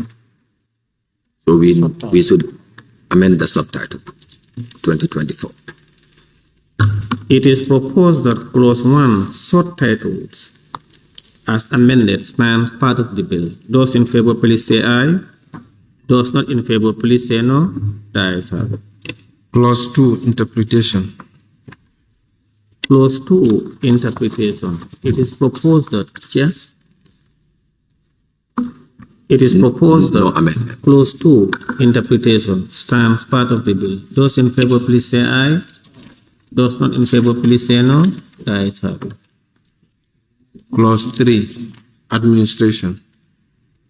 Clause 3, administration. Chair, put up your mic, please. Whenever you want to speak, then you put it on. Yes. Clause 3, administration. It is proposed that clause 3, administration, on the part 2, stands part of the bill. Those in favor, please say aye. Those not in favor, please say no. The ayes have it. Clause 4, establishment of the National Nutrition Council. Clause 4, establishment of the National Nutrition Council. It is proposed that clause 4, establishment of the National Nutrition Council, stands part of the bill. Those in favor, please say aye. Those not in favor, please say no. The ayes have it. Clause 5, functions of the National Nutrition Council. Clause 5, functions of the National Nutrition Council. It is proposed that clause 5, functions of the National Nutrition Council, stands part of the bill. Those in favor, please say aye. Those not in favor, please say no. The ayes have it. Clause 6, meetings of the National Nutrition Council. Clause 6, meetings of the National Nutrition Council. It is proposed that clause 6, meetings of the National Nutrition Council, stands part of the bill. Those in favor, please say aye.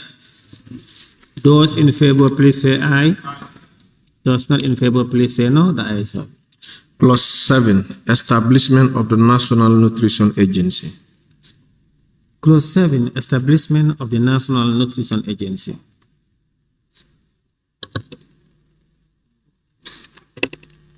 Honorable Chair. Honorable Chair. Honorable members, I've been informed that we lack quorum to continue business.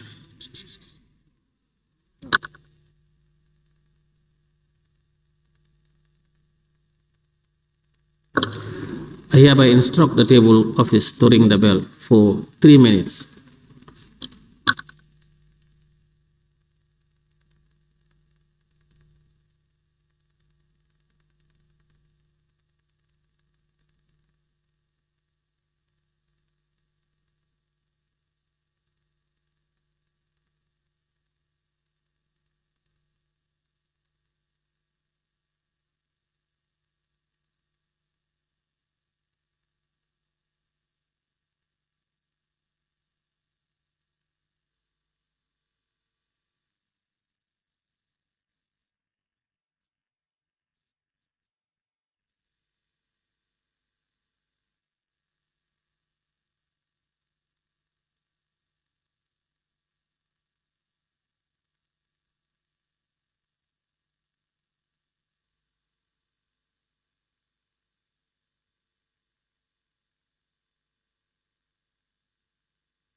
Order.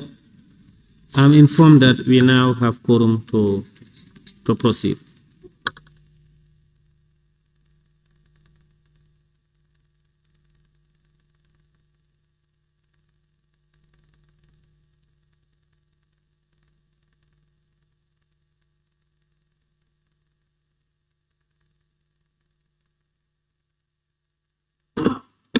Honorable Chair, before you start. Honorable, I told you, Honorable, you are the only member who is always using the mic, making statement against the standing order. And you like calling people to order. You are out of order. Can you please seek leave of the speaker before you speak?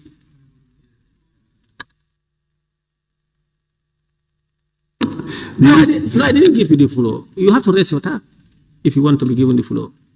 Honorable members, whenever the issue of quorum arises or exists, members of the speaker or aides will draw the attention of the speaker to members of the assembly, rather, or aides will draw the attention of the speaker or the speaker himself.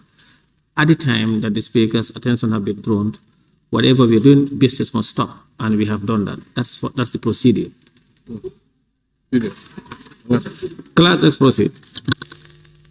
Yes. Clause 7, establishment of the National Nutrition Agency. Clause 7, establishment of the National Nutrition Agency. It is proposed that Clause 7, establishment of the National Nutrition Agency, stands part of the bill. Those in favor, please say aye. Those not in favor, please say no. I have it. Clause 8, functions of the agency. Clause 8, functions of the agency. Here, it is proposed that Clause 8, functions of the agency, stands part of the bill. Those in favor, please say aye.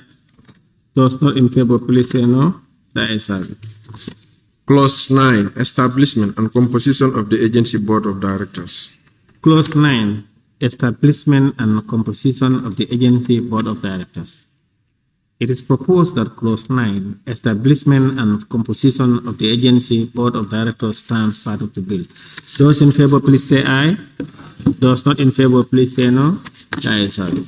Clause 10, functions of the board of directors. Clause 10, functions of the board of directors.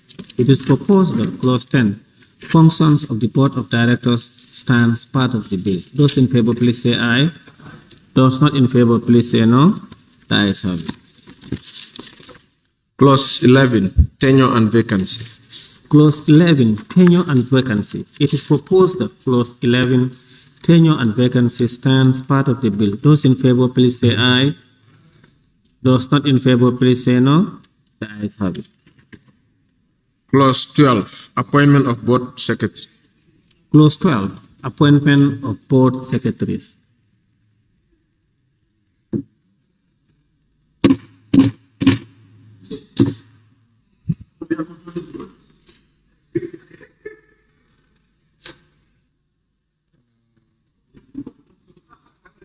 If you want to console, you go to the lounge.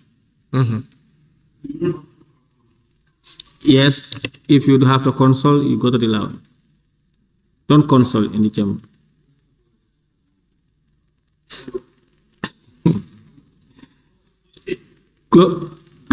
Clause 12, appointment of board secretary.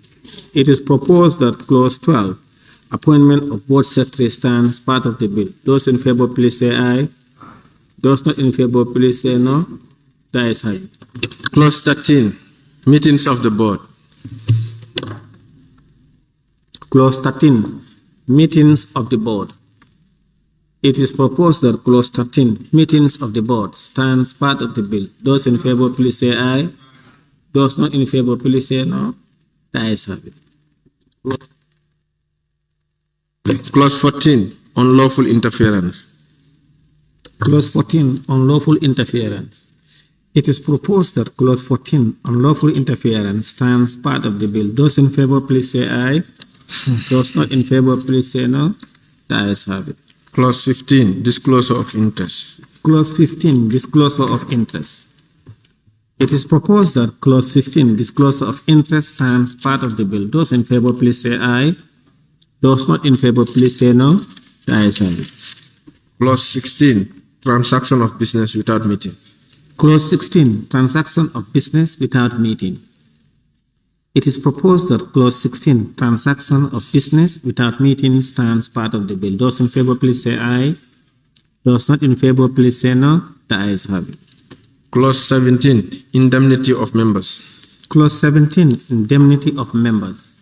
It is proposed that clause 17, indemnity of members, stands part of the bill. Those in favor, please say aye. Those not in favor, please say no. The ayes have it. Clause 18, allowances of members of the board. Clause 18, allowances of members of the board. It is proposed that clause 18, allowances of members of the board, stands part of the bill. Those in favor, please say aye. Those not in favor, please say no. The ayes have it. Okay.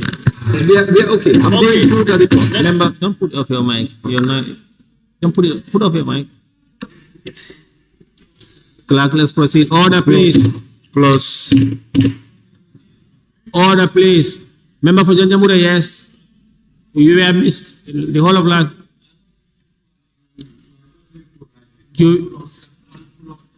Yeah. Then please, we have voted already. You have to, when you seek in that, of course, you have to seek for a motion to rescind that decision. Order, please. Honorable Member for Project Councillor Janjamure Nyani Busumbala Lower Salum, please order. Yes. Order, please. You know, the member for Janjamure was missed. Since then, that and yourself, that area was calm. But you see, he's here. It's a lot of noise coming from that area. Yes, Chair. Thank you. I also understand that they are seeing us flowing as we consider the bill.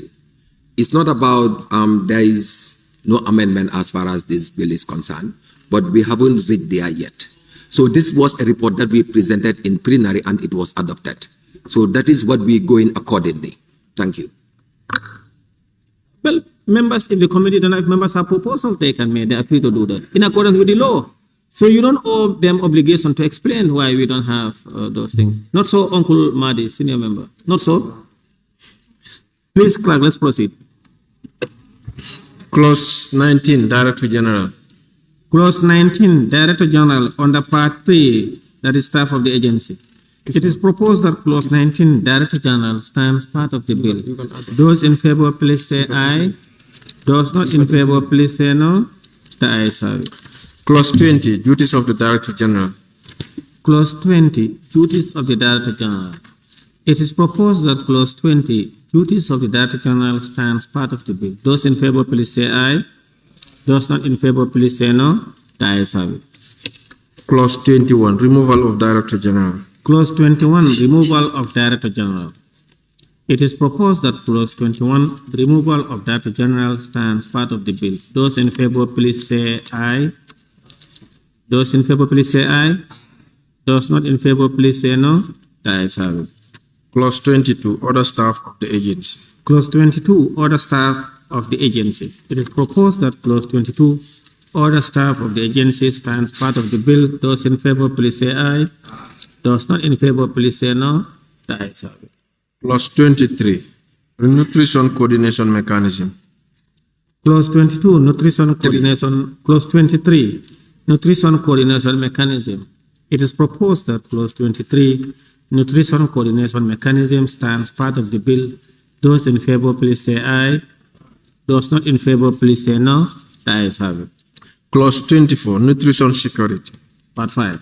Clause 24, nutrition security. It is proposed that Clause 24, nutrition security, stands part of the bill. Those in favor, please say aye. Those not in favor, please say no.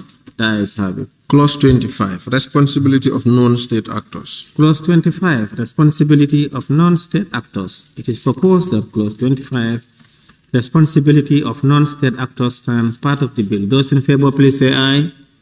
Those not in favor, please say no. The ayes have it. Clause 26, fortification of food. Clause 26, fortification of food. It is proposed that Clause 26, Fortification of food stands part of the bill. Those in favor, please say aye. Those not in favor, please say no. The ayes have it. Clause 27, food to be fortified.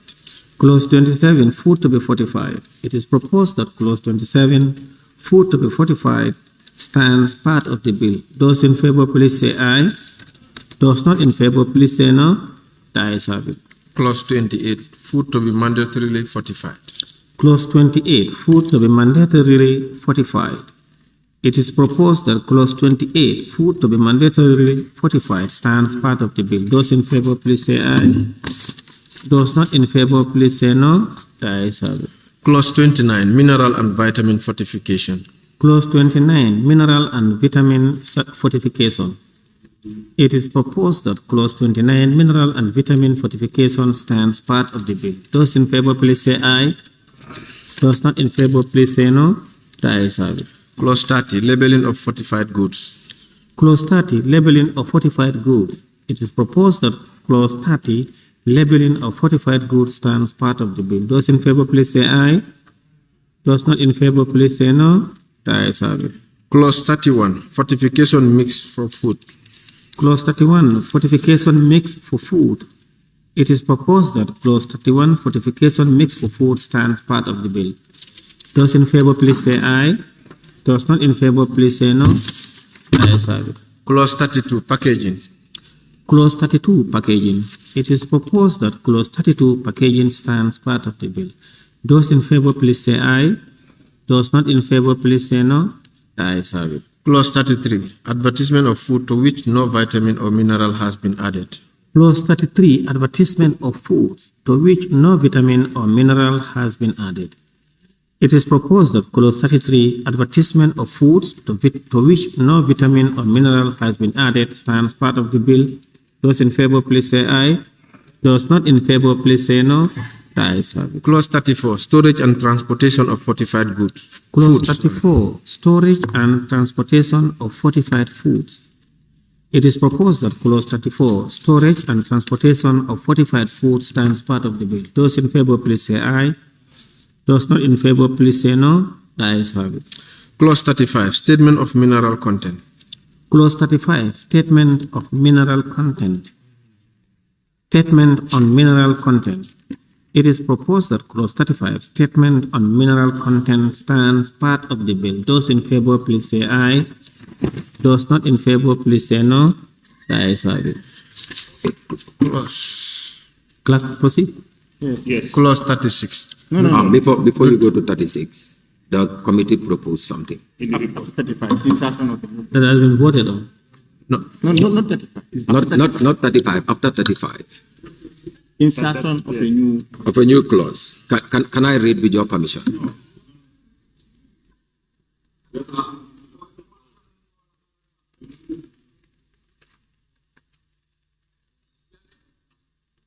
Yes, wait. Yes. For a new clause. Yeah, I think when we finish, you can. Yeah, we take note of that. You want to take a new clause? Yeah.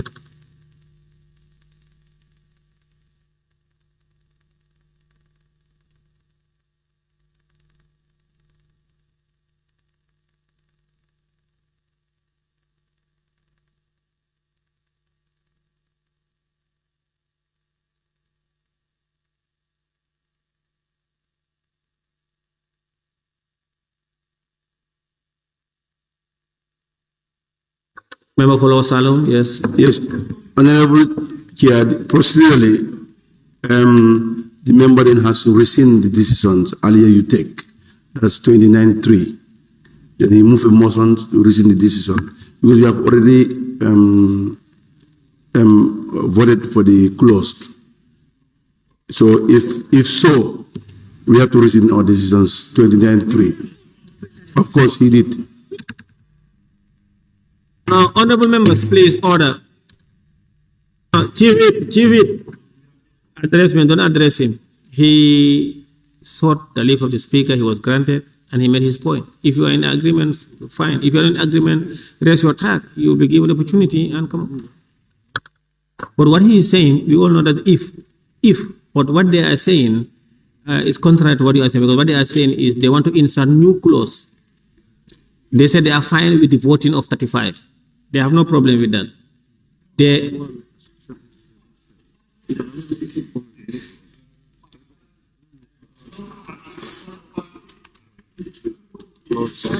oh yeah, if that is the case, because we have voted on that already. If you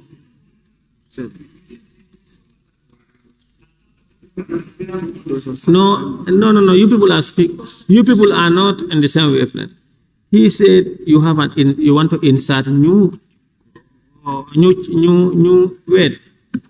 clause. But now he's saying no, 35, you want to change the heading. You are saying no. The committee is not on the same wavelength. Is that what I hear?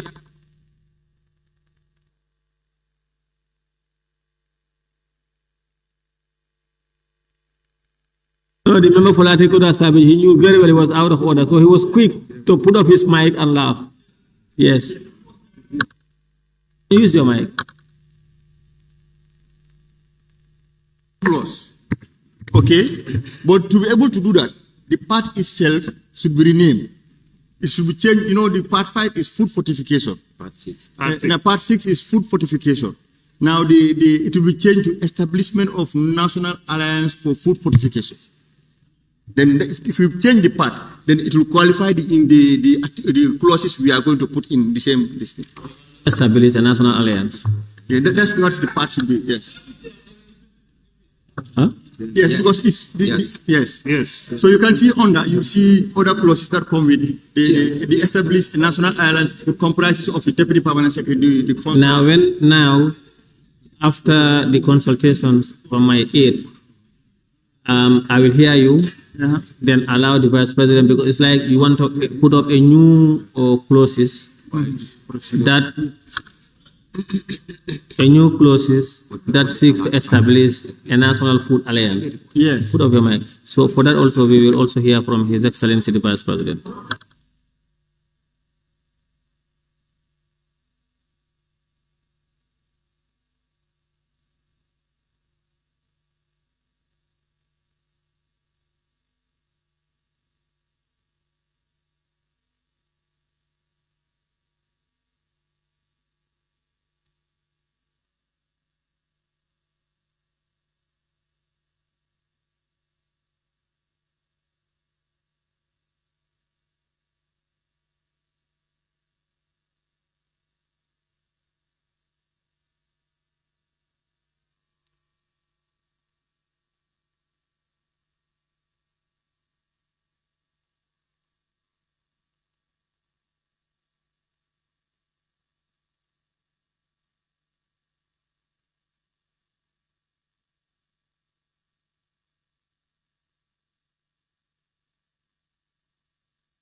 Let me for clarity. The member for Talending Konya, you talked about changing the heading of which clause? Please use a mic, sir. Which clause do you want to? Yes. Let me read the report. No. So that you know. Huh? No. Which clause do you want to? Which heading do you want to change? The 6. Food fortification. Part 6. Part 6. There are numerous clauses to be inserted in Part 6. Now, for those clauses wait. Just go in. Part 6 that they want to amend. Yes.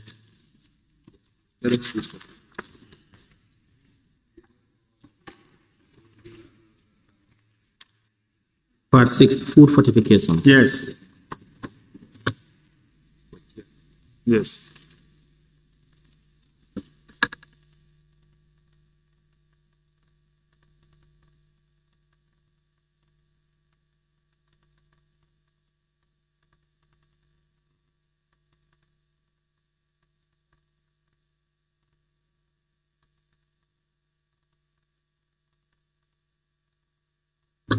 Now, where do you want to insert your new clause?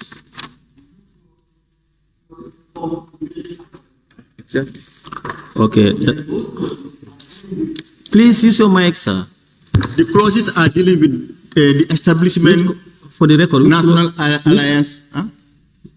Where do you want to insert your new clause? In part 6. Please, member for Lower Florida West, please, one at a time. In part 6. In part 6. The new clauses will come. And under which clause? The 36. After 36, not Yes, 35. after 35. 36, maybe you have. Because 35, 36 is not under 35 under that clause. Yes. Or under that part. Yes. 35 is a different part. Yes. Yes. So in 35, under 35, because we are not amending 35. Okay, 35 is only the. We are not amending 35. From Okay. 36, we are not amending that. Now 36 you want to amend. We are adding the new clause, the establishment of National Alliance for Food Fortification. Yeah, can I make it?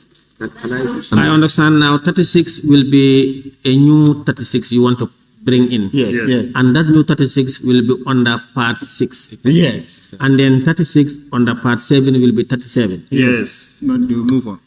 Exactly. Yes. Yeah. Then the listing force, you understand. Are you having the bill? Look at where we are telling you. Yeah. Okay. No. Yes.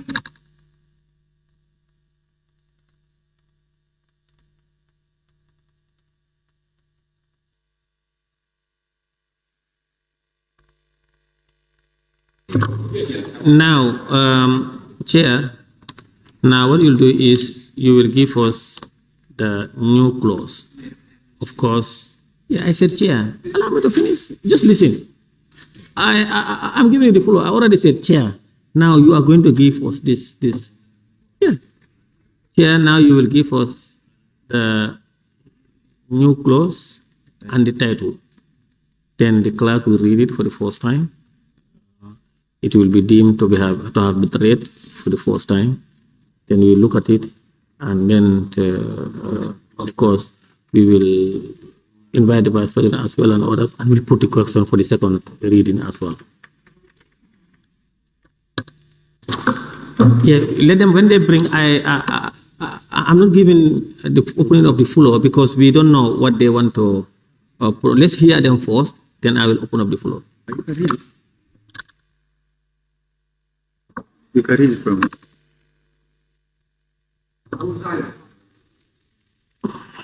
Please, Honorable Member. Chair. Yes, thank you very much, Chair. Before I go further, I just want to put on the motion to rescind the decision that we made. No. Don't go further. Just go further. Don't go back. So what about? No, go further. No, you are not rescinding. You are not.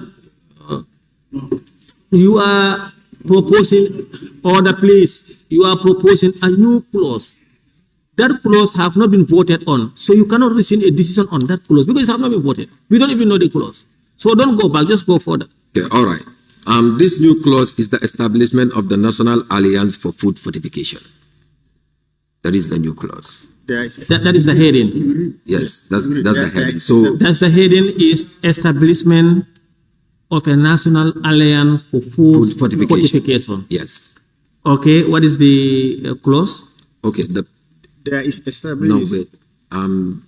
There is established a National Alliance for Food Fortification comprised of. One. Okay. One, the Deputy Permanent Secretary. Are we together? Go ahead. 1, the Deputy Permanent Secretary, Office of the Vice President. 2, Executive Director, National Nutrition Agency. 3, Director, Planning, Research and Resource Mobilization, National Nutrition Agency. 40 mass focal person, 4. 4. For what? 4, 40 mass. 40 mass focal person. What is that? The fortification, food fortification focal person. 5, Director of Health Promotion and Education, Ministry of Health or his or her representative not below the rank of a program manager. 6, Director of Public and Environmental Health Directorate, Ministry of Health or his or her representative not below the rank of a program manager. 7, Senior Education Officer, School of Agriculture and Farm Management Unit, Ministry of Basic and Secondary Education, or his or her representative, not below the rank of an education officer. 8, the Director of Trade. 8, the Director of Trade, Ministry of Trade and Industry, or his or her representative, not below the rank of Principal Economist.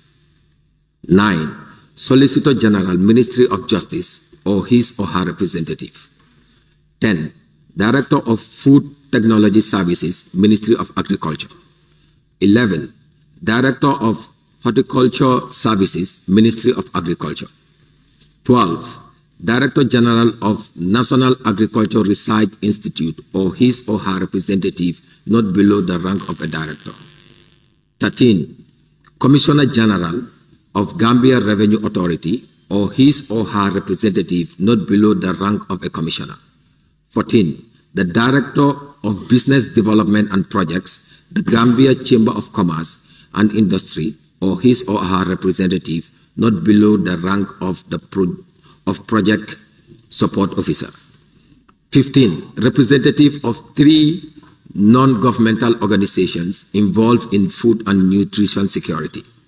16, Director of Enterprise Support, Gambia Import and Export Promotion Agency.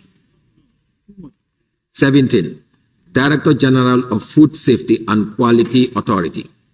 18, Director Legal Affairs of Food Safety and Quality Authority.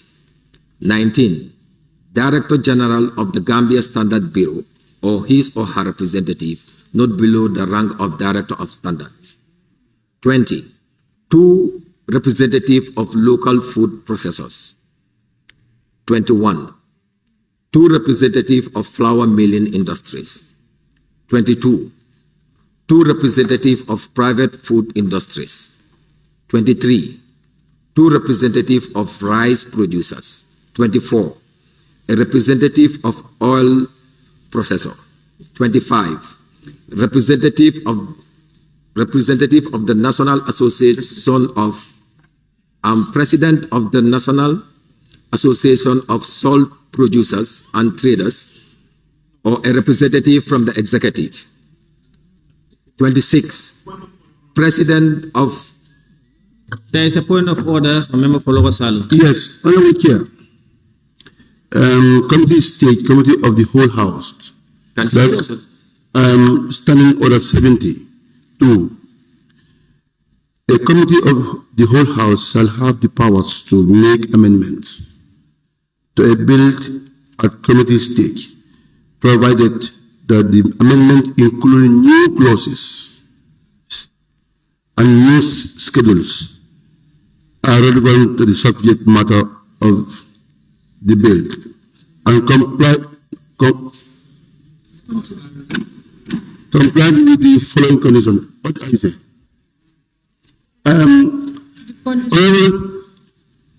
Please allow me to read this thing, please. They must have relevance to the subject matter of the clause to which they related. B, they must not be inconsistent with any clause already agreed to or any decisions already come to come to by the committee. C.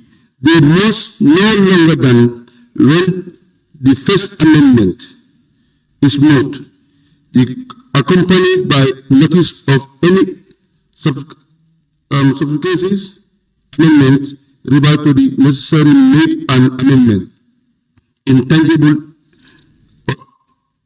unless the chairman permits otherwise. D. If any amendments is not within no long titles of the bill, the long titles shall be amended accordingly reported to the Assembly. Honorable Speaker, where I am trying to track on. 3. Amendment proposed to a bill at the committee stage in the committee of the whole House shall be notified in writing to the table office. The deadline for notifying amendment proposed to the bill in the committee stage in the committee of the whole Assembly is 4 p.m. on the day before the appointment for the commencement of the committee stage. Honorable Speaker, the chairman with this new amendment could have notified in writing to the table because this was by order. Open your, you are the chief whip. Please don't do that. Please. Please continue, member. Your mic is up. Member, continue. Please don't address them. Please continue. Honorable, I submit, then you can decide. Point of order is that they have not submitted notice to the chair. Yes, sir. Thank you, member for Lower Salon. You are out of order. You don't have this document? It's already there. They have submitted their proposal since. Order, please. Their proposal is in writing, and even yourself, you have it. They have made that requirement. Honorable member, thank you, Chair. Chair, you see, when you look at your proposal, and you look at the... I told you, Chief, please don't do that. It's in the report. You have your report. Even the functions are there.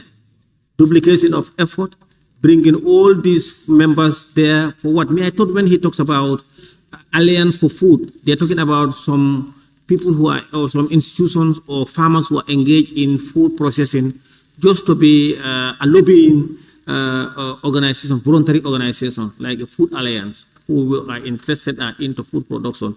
But these things, I don't think this thing is in order. But we'll have His Excellency the Vice President.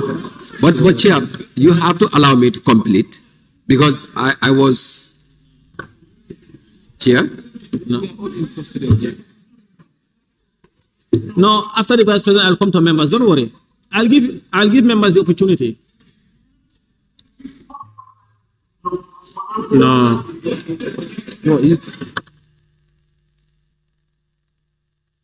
Chair, you just heard about the members, composition, the composition. To their exactly, the functions. So can you allow me to do that? No, you know, honorable members, is in the report, and the procedure was I asked him to tell us the title, which he did, and it was so kind of him. He went further to explain over the 29 membership of that, who are all functionaries of the state. And then you have the functions, of course, which is in your report. I assume that every member must have read it. Advocate for political commitment, beside the National Nutrition and the Office of the Vice President, the department. I don't know which agency can advocate for more political commitment than the Vice President, second in command. You have mobilized resources. I don't know what kind of resources are they going to mobilize. And is this not funded by the National Assembly and also an institution mandated by law to mobilize resources for themselves? You have said contribution to development, adaptation of legislative and regulatory measures to ensure, consumer protection, facilitating communication between government, industry, and civil society regarding fortification and other nutrition agency. Of course, nutrition agency, the National Nutrition Agency, the Office of the Vice President is there, providing a forum for open discussion regarding the fortification and biofortification integration of existing national strategies related to macronutrient deficiencies. You said they address challenges as they arise in each step of the fortification and biofortification programs. In essence, reducing the function of the natural nutrition and the function of those very people here, bringing into other government functionaries, which might be unnecessary. But, Your Excellency, Mr. Vice President, we want to hear from you. There is a point of order from the member for Lower Salem.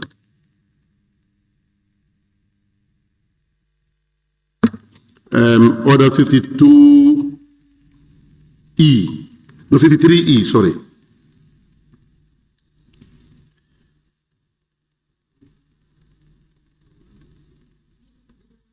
Order 53E. Yes.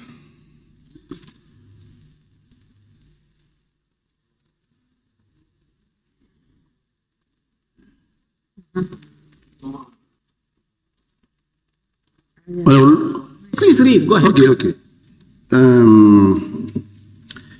A motion for the committal of a bill or a motion to a committee, including a committee of the whole house, or for the adoption by the assembly of a report of a committee, including a committee of whole house. Honorable Speaker, I want to make my case. 70, clause 70A. They must be relevant to the subject matter. Wait. Please. 70E. Amendment proposed to amendment shall be dealt with before the decision is taken by the original amendment. Honorable Speaker, the reason why I am putting all these motions, the committee submission is irrelevant on this matter. You understand? You cannot put the burden on us. Actually, the amendment, the report that was adopted by the assembly or the plenary, I stand to make a rescind on this decision because their purpose is irrelevant on this matter. Thank you.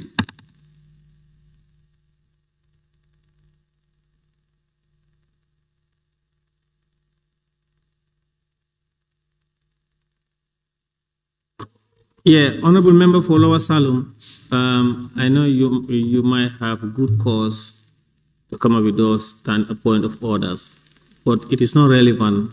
Your reference is not in order.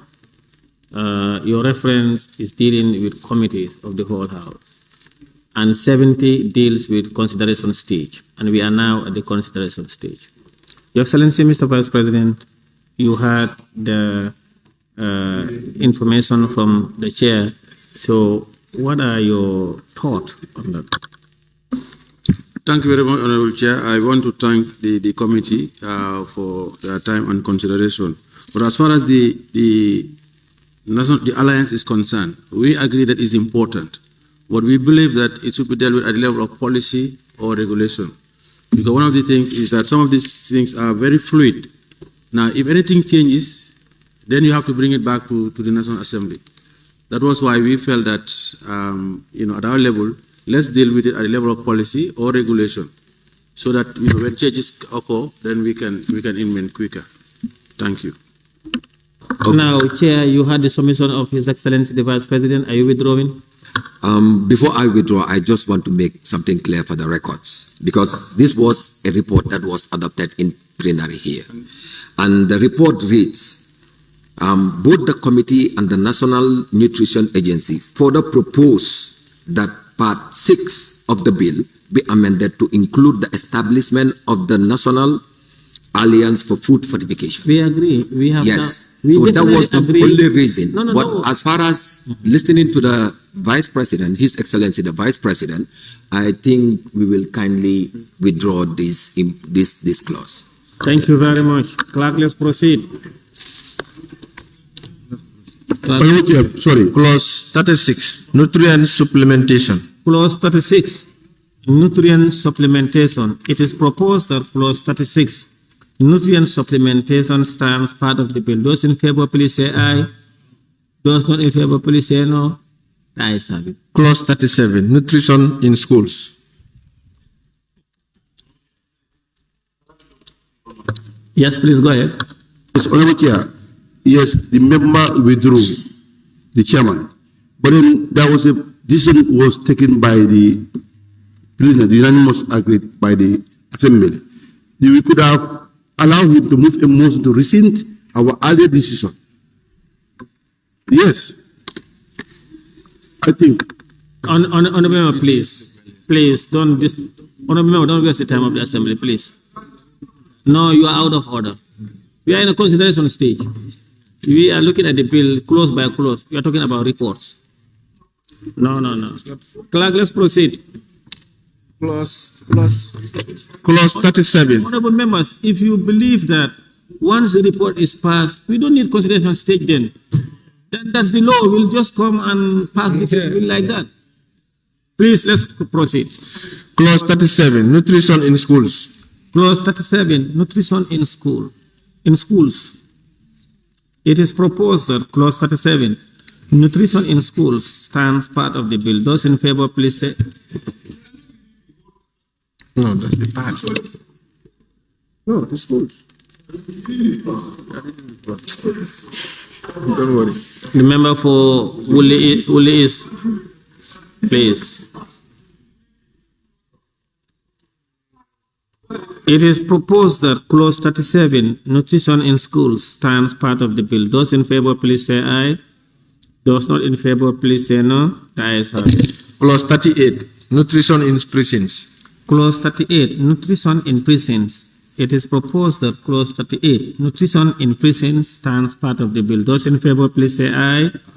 Those not in favor, please say no. The ayes have it. Clause 39, nutrition in hospitals, other healthcare institutions, and other institutional establishments. Clause 39, nutrition in hospitals, other healthcare institutions, and other institutional establishments. It is proposed that clause 39, nutrition in hospitals, other healthcare institutions, and other institutional establishments, stands part of the bill. Those in favor, please say aye. Those not in favor, please say no. The ayes have it. Clause 40, nutrition in orphanages and homes for the elderly. Clause 40, nutrition in orphanages and homes for the elderly. It is proposed that clause 40, nutrition in orphanages and homes for the elderly, stands part of the bill. Those in favor, please say aye. Those not in favor, please say no. The ayes have it. Clause 41, inspection of hospitals, other healthcare institutions, schools, prisons, and other relevant institutional establishments. Clause 41, inspection of hospitals, other healthcare institutions, schools, prisons, and other relevant institutional establishments. It is proposed that clause 41, inspection of hospitals, other healthcare institutions, schools, prisons, and other relevant institutional establishments, stands part of the bill. Those in favor, please say aye. Those not in favor, please say no. The ayes have it. Clause 42, funds of the agency. Clause 42, funds of the agency. It is proposed that clause 42, funds of the agency, stands part of the bill. Those in favor, please say aye. Those not in favor, please say no. The ayes have it. Clause 43, budgets, accounts, and audit. Clause 43, budgets, accounts, and audit. It is proposed that clause 43, budgets, accounts, and audits, stands part of the bill. Those in favor, please say aye. Those not in favor, please say no. The ayes have it. Clause 44, annual activity and financial report. Clause 44, annual activity and financial report. It is proposed that clause 44, annual activity and financial report, stands part of the bill. Those in favor, please say aye. Those not in favor, please say no. The ayes have it. Clause 45, establishment of the National Nutrition Fund. Honorable Chair. Yes, clause 45. Yes. Member for Nyamina, Gang West. Yes, I want clarity here. Clause 45, 1E. which reads, monies realized from any services provided by the agency. So this is telling us that any money realized from the services of the agency shall form part of the established nutrition fund. So let us be clear on what are some of the revenue areas that they are foreseeing, so that we can be able to know to either give a percentage or to say all the monies that is generated by the agency for the provision of their services can form part of that fund. So can we have clarity on that? Your Excellency, Mr. Vice President, on monies realized from any services provided by the agency is very clear. We want to know if... Yeah, Honorable Chair, I think as currently the agency carries activities for other agencies and other institutions, and they get paid for that. So that's what we are saying. I mean, maybe for other details we'll have to discuss. All right, but I know that currently that is already happening to finance most of their activities. Member for Woolly East. Thank you very much. Chair, if you look at 45C, a levy created under Section 51. And if you go to 51, it tells you about that. So my question is whether we have not created so many other areas which we talk about levy, to the extent that if you give this opportunity to them and then there are others that are also getting levies, would that not put a burden on the budget or on the estimates? So we need to be very careful about this one. Have they actually done the checking to ensure that this is not going to affect us in any way? Kiang West. Honorable Chair, the question I raised is not clear. We need to be able to ascertain the revenue sources. When we know the revenue sources and we know their revenue generation capacity, then that would be able to help us to determine whether the entire funds that they generate from their services as an agency should form part of their established fund, or a percentage of that revenue generated from their services can form part of it. It can go to their established fund. So, but that source is not clear to us. So that has to be clear. Then there we can determine. Thank you. Honorable members, now we vote on the matter. Yeah, we proceed. Yes, after the Vice President, we proceed.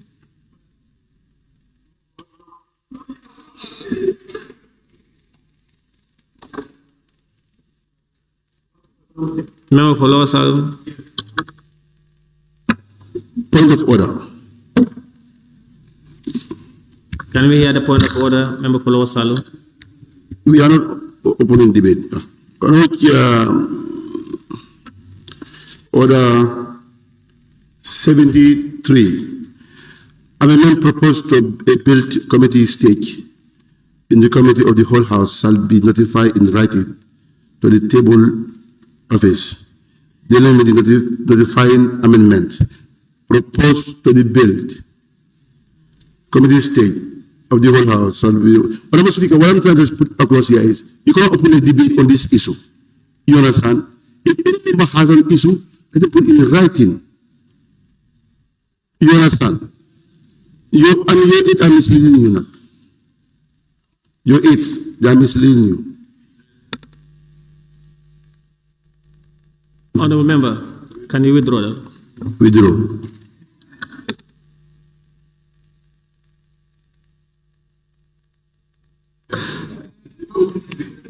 That's what he did. That's what he did. Thank you. Thank you. Honorable Member, you're out of order. There is no amendment proposal. Thank you. Your Excellency, Mr. Vice President, you may set light on the request from member for Kiang West.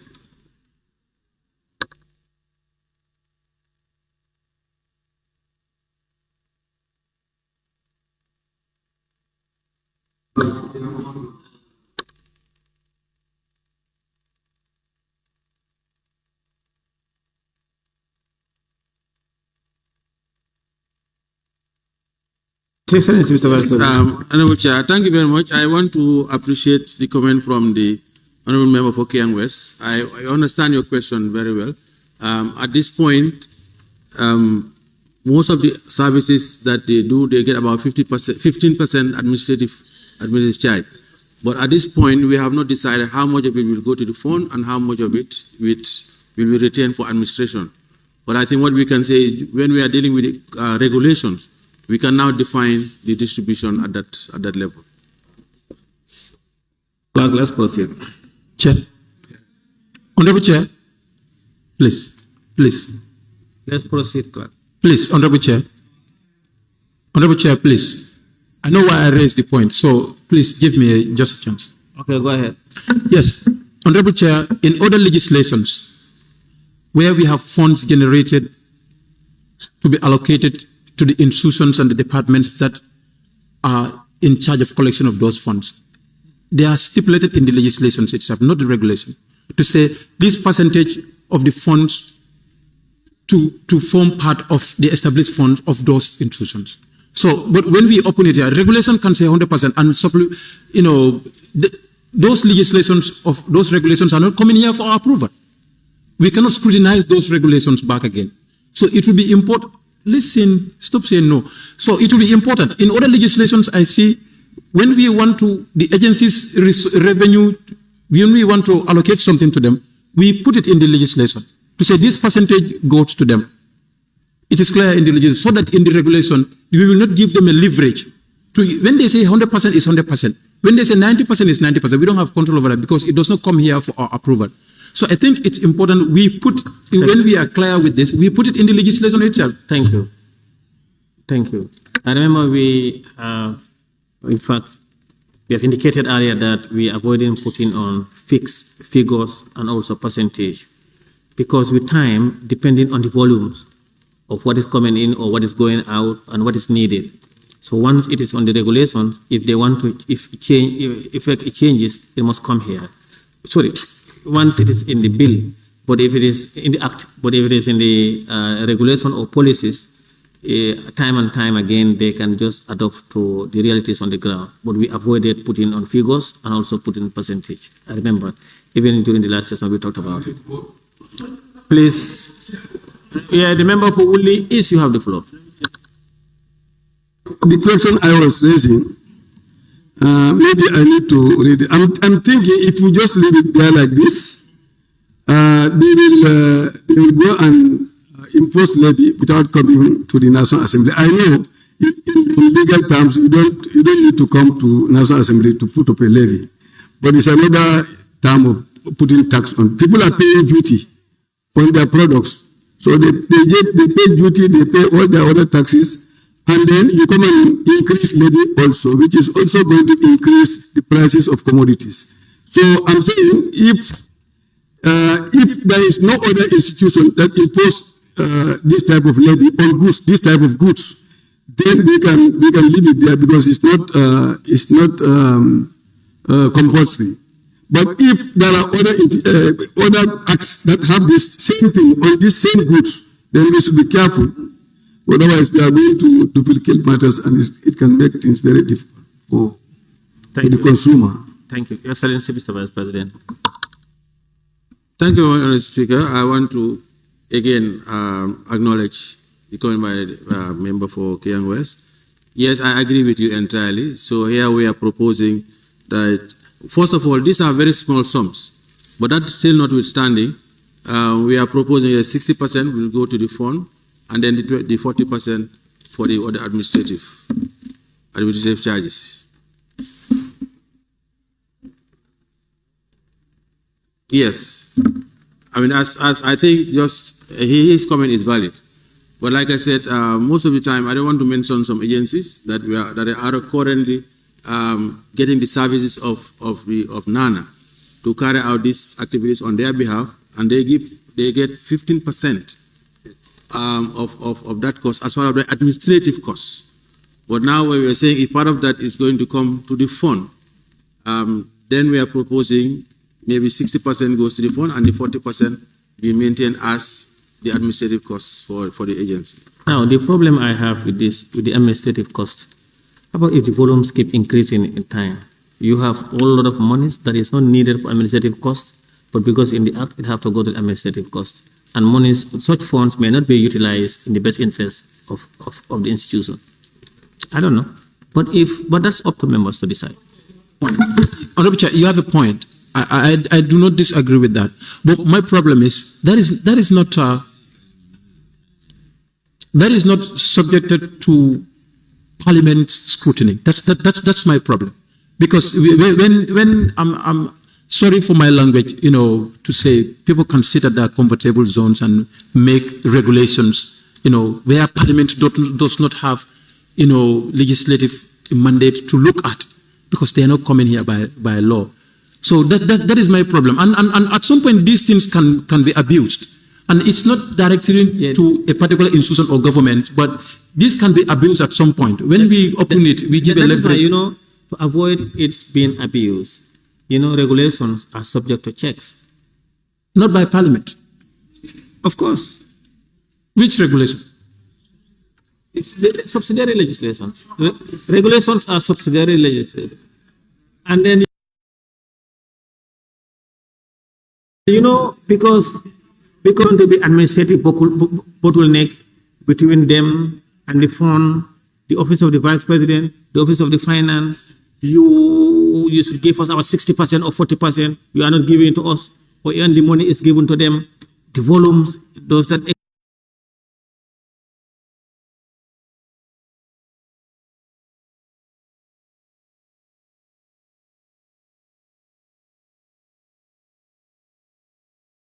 exceed their budget or what, is going to create a lot of problem. Honorable Chair, for record purpose, let somebody confirm that with me. You said, no, I want to confirm. Let somebody confirm on record.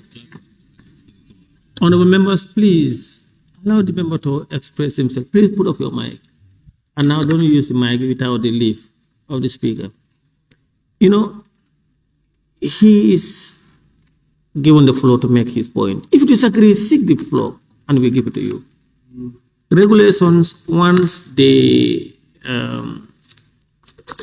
person in charge of that regulations, once the regulations are made, they don't come to Parliament for approval. Of course, they don't. We all agree. But every actions of the executive or those that with resident and citizen of the country as per public interest are subject to assembly scrutiny and our oversight function. So that's what we meant by checks. They are subjected to checks of the National Assembly. Very experience on me, Honorable Chair. You know what I'm saying? We can perform oversight, but we cannot. Please, you are out of order. Don't use the mic.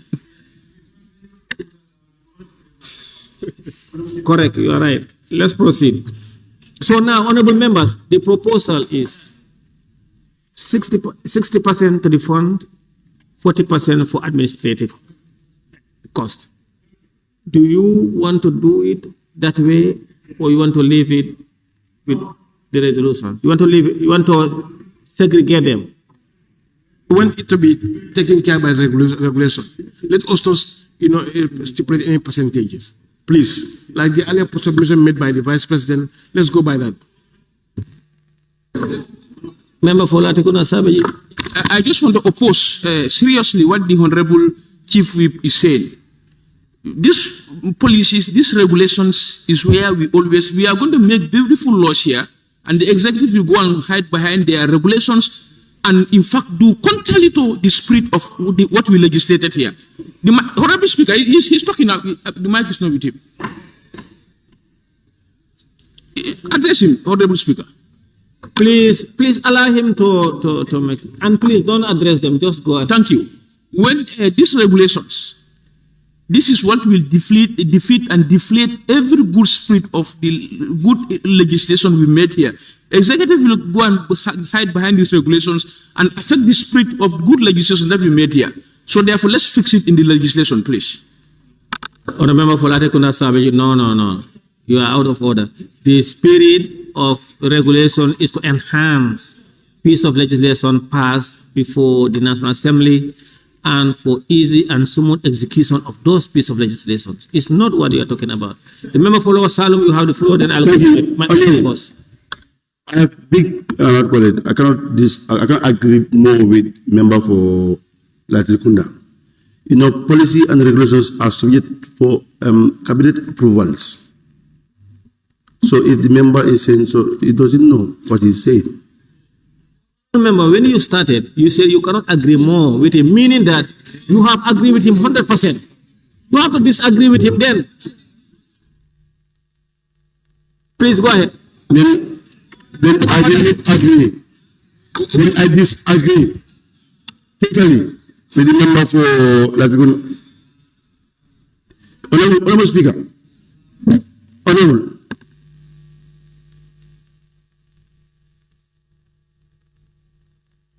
Mr. Vice President. Listen.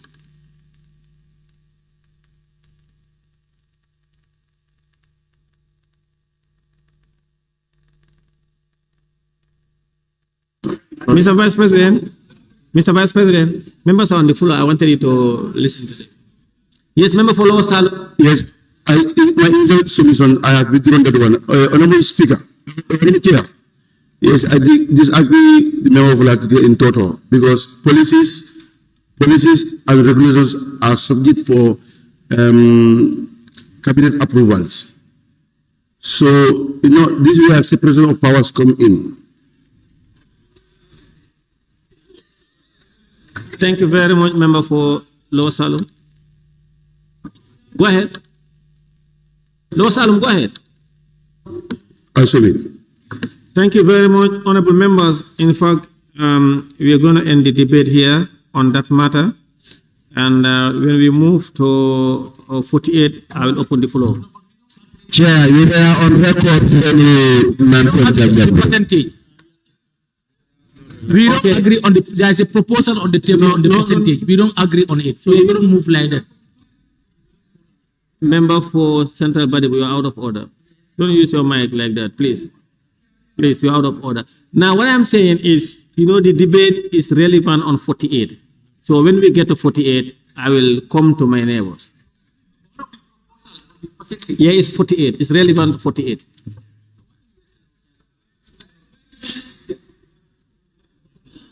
What is your issue, member for Woolly, is on 45?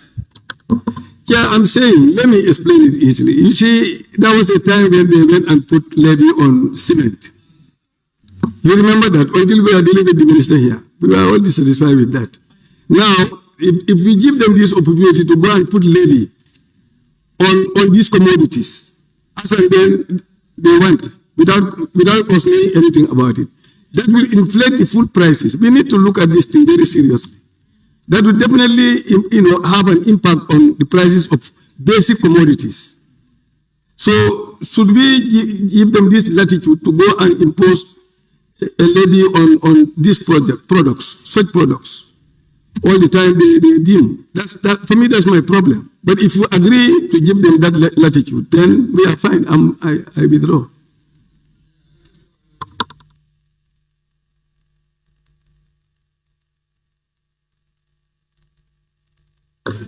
Mr. Vice President, you had the member for Woolly. No, I said when we go to the relevant clause on that, I will come to you. All right, then after the Vice President responds, I'll come to you. No, please. I don't know why the chair is trying to... Mr. Vice President, Mr. Vice President, you had the member for Woolly. Please respond. Thank you very much, Honorable Chair. I heard the honorable member for Woolly East. I heard his concerns about the levy, which is referencing Section 51. I don't think the government will just increase levies like that, because here we are dealing with nutrition. We are just like environment levy. The idea is that sometimes some of those things that will impact on people's nutrition, just to discourage them, you want to increase levies, so that those funds can now be used, to improve the health status of the people. I don't want to mention, commodities at this point, but this is the idea. Thank you. Yes. Member for Janjambure, you have the floor. Chair, I think we need to be reminded here. That is to say, when levies were put on certain commodities, the Minister of Trade stood before us here to say that levies are not subjected to parliamentary scrutiny or approval. As such, it was a policy that was dealt with by the Ministry of Trade through the executive. And he's talking about commodity here. That is the Honorable Vice President. And I think looking at the issue of cement and other related commodities are equally commodities that has importance to the lives of citizens. So for me, leaving it vague will not really help us. Anything could happen. Government comes and go. So we shouldn't just think on the short term. Thank you. I submit.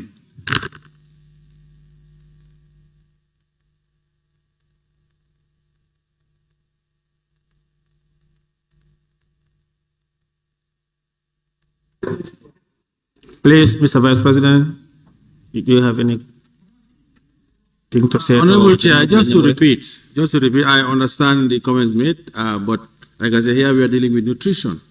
And just like in many other countries, to try to discourage people from certain acts, you put some levies on certain commodities to discourage people from consuming those things.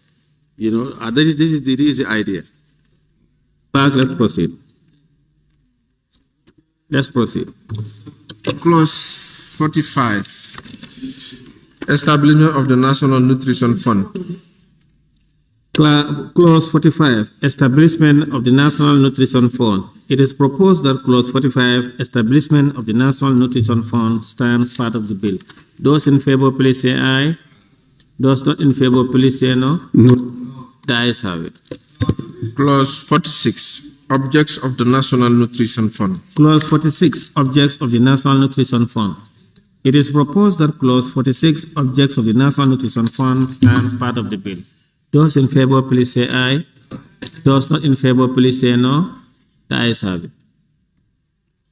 Clause 47, advances to the fund. Clause 47, advances to the fund. It is proposed that Clause 47, advances to the fund, stands part of the bill. Those in favor, please say aye. Those not in favor, please say no. The ayes have it. Clause 48, application of the fund. Clause 48, application of the fund. It is proposed that Clause 48, application of the fund, stands part of the bill. Those in favor, please say aye.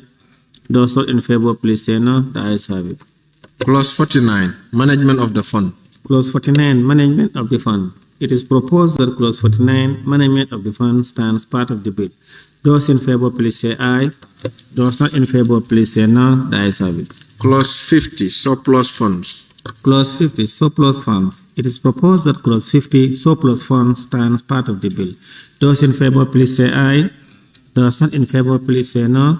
The ayes have it. Clause 51, levy. Clause 51, levy. It is proposed that Clause 51, levy, stands part of the bill. Those in favor, please say aye. Yes. Huh? No, you didn't bring it up this time.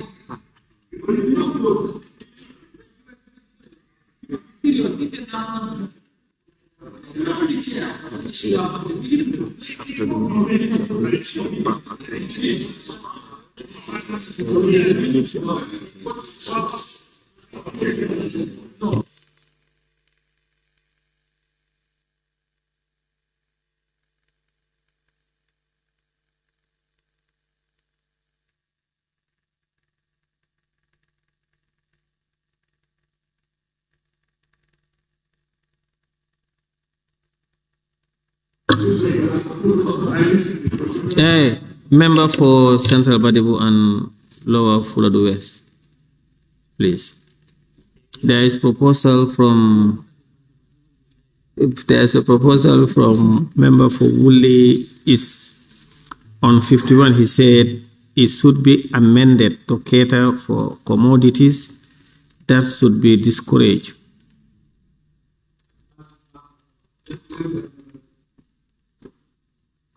No, you have, no, you only, it's not here. No, you cannot put it here. No, no, no. What do you don't want, I say, I'm not going to say that because it's not here. Okay, no, you cannot say it. Now, the proposal from member for Woolly is, I will allow him to take the floor.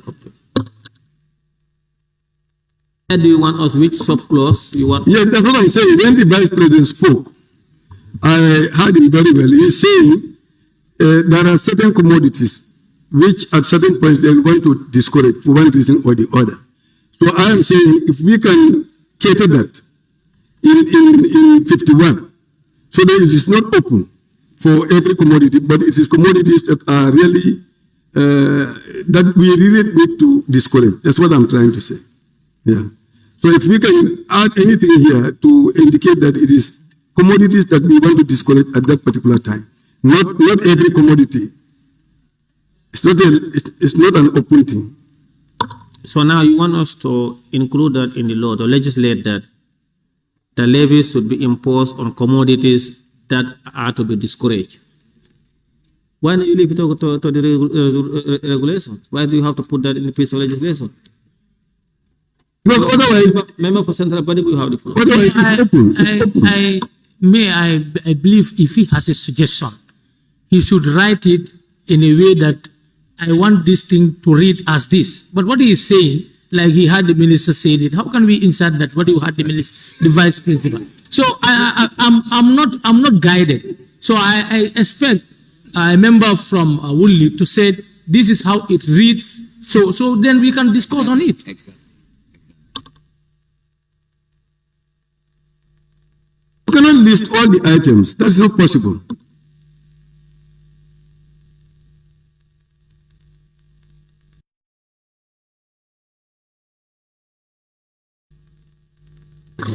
Member for my own son from Lower Florida West, but he's free to sit on it.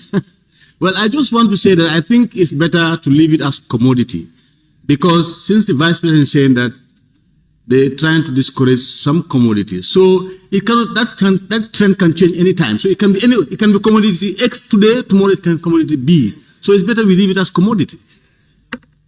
Exactly, I agree. Member for Ratikunda Savage, I raised my tag earlier. You didn't pay attention.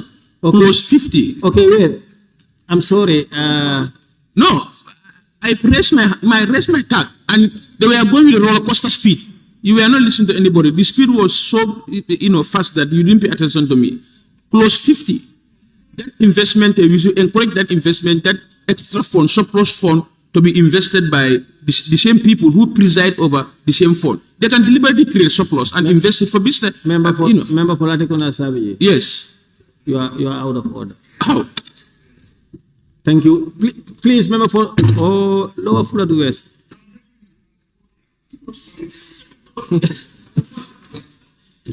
No, he's asking the question. He said, how?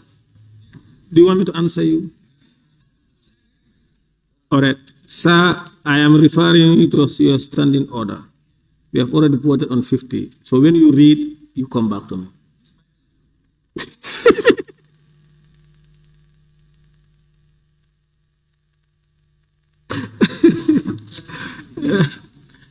So, honorable members, it looks like the general opinion of members is to leave it as it is. Clerk, let's proceed. You put a vote on it. It is proposed that clause 50 levy, 51 levy stands part of the bill as it is. Those in favor, please say aye. Those not in favor, please say no. The ayes have it. Clause 52, regulations. Clause 52, regulations. It is proposed that clause 52, regulations, stands part of the bill. Those in favor, please say aye. Those not in favor, please say no. The ayes have it. Clause 53, repeal and savings. Clause 53, repeal and savings. It is proposed that clause 53, repeal and serving, stands part of the bill. Those in favor, please say aye. Those not in favor, please say no. The ayes have it. Absolutely. The consideration stage is now completed. The House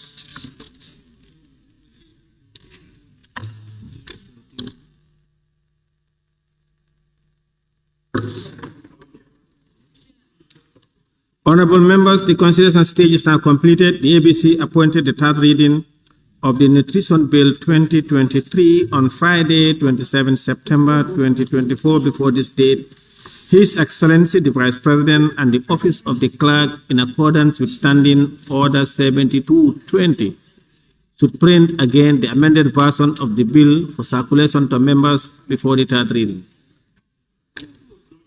The Assembly now resumes.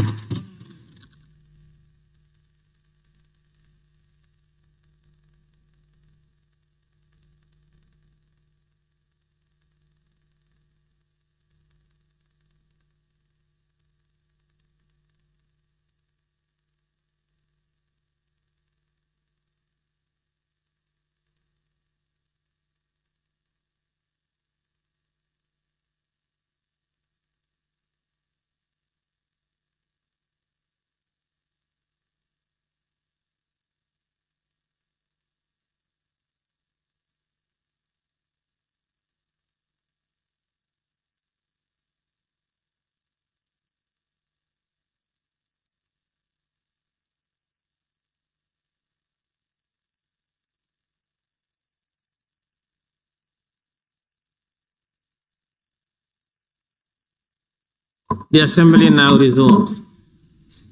Honorable members, as communicated earlier on at the consideration stage, third reading of the Nutrition Bill 2023 is now scheduled for Friday, 27 September 2024, for His Excellency the Vice President to move for its third reading. However, before this date, the Office of His Excellency the Vice President and the Office of the Clerk are hereby urged to comply with Standing Order 72/20 to ensure that the amended version of the bill is printed and circulated to members in advance. Thank you very much. Honorable members, be it resolved that this August Assembly does. All right, I wish to thank His Excellency the Vice President and members of his institution for coming, and for, of course, honorable members of the National Assembly for that consideration stage, questions and issues raised, and thank His Excellency the Vice President for responding to those issues, and wish him very best. Honorable members, be resolved that this August Assembly do stand adjourned until Tuesday, 24 September 2024 at 10 a.m. Those in favor, please say aye. Those not in favor, please say no. Honorable members, be it resolved that this August Assembly do stand adjourned until Tuesday, 24 September 2024 at 10 a.m. Those in favor, please say aye. Those not in favor, please say no. The ayes have it. This Assembly now stands adjourned until Tuesday, 24 September 2024 at 10 a.m. prompt. Your Excellency, thank you.